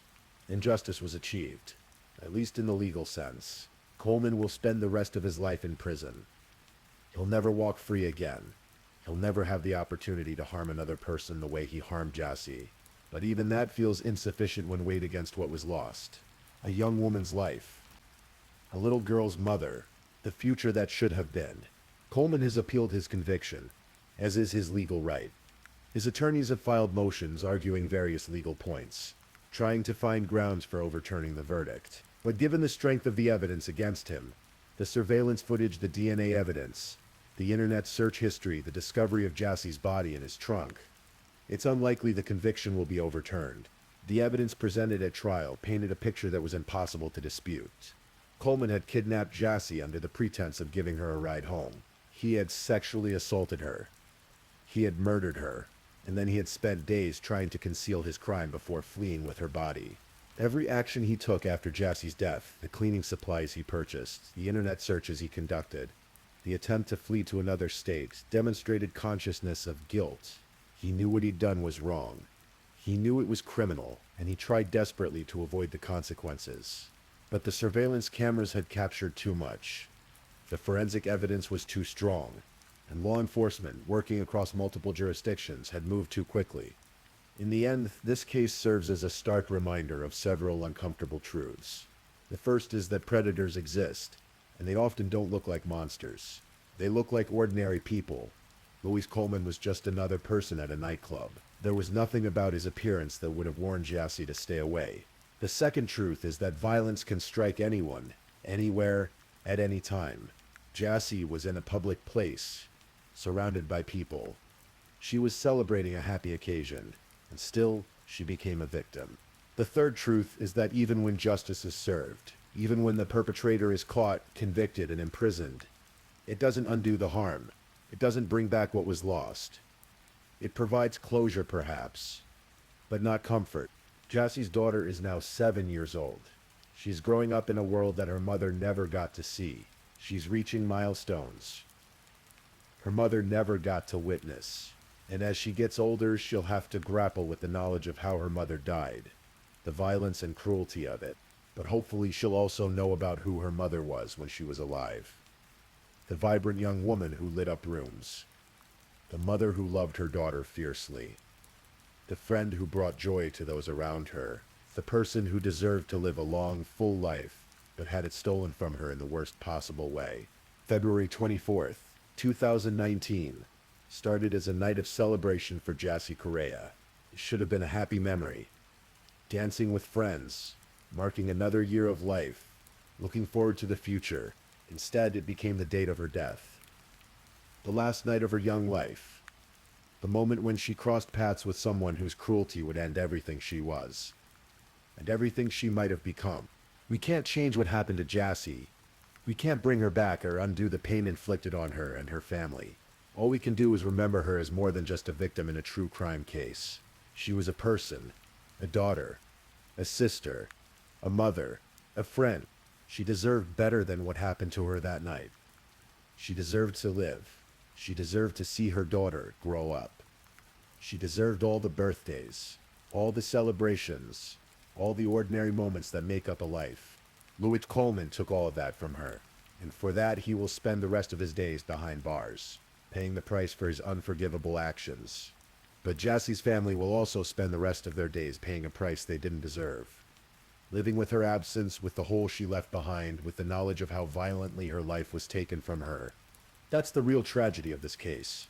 Not just the crime itself, but the ripples of pain that extend outward from it, touching everyone who knew and loved Jassy Correa. Thank you for listening to tonight's true crime story. Rest peacefully knowing that another story awaits you next time, ready to accompany you on another journey toward restorative sleep. But if you're still awake, don't forget to like and subscribe so you don't miss our next true crime stories. And until next time, stay safe and take care. Good night.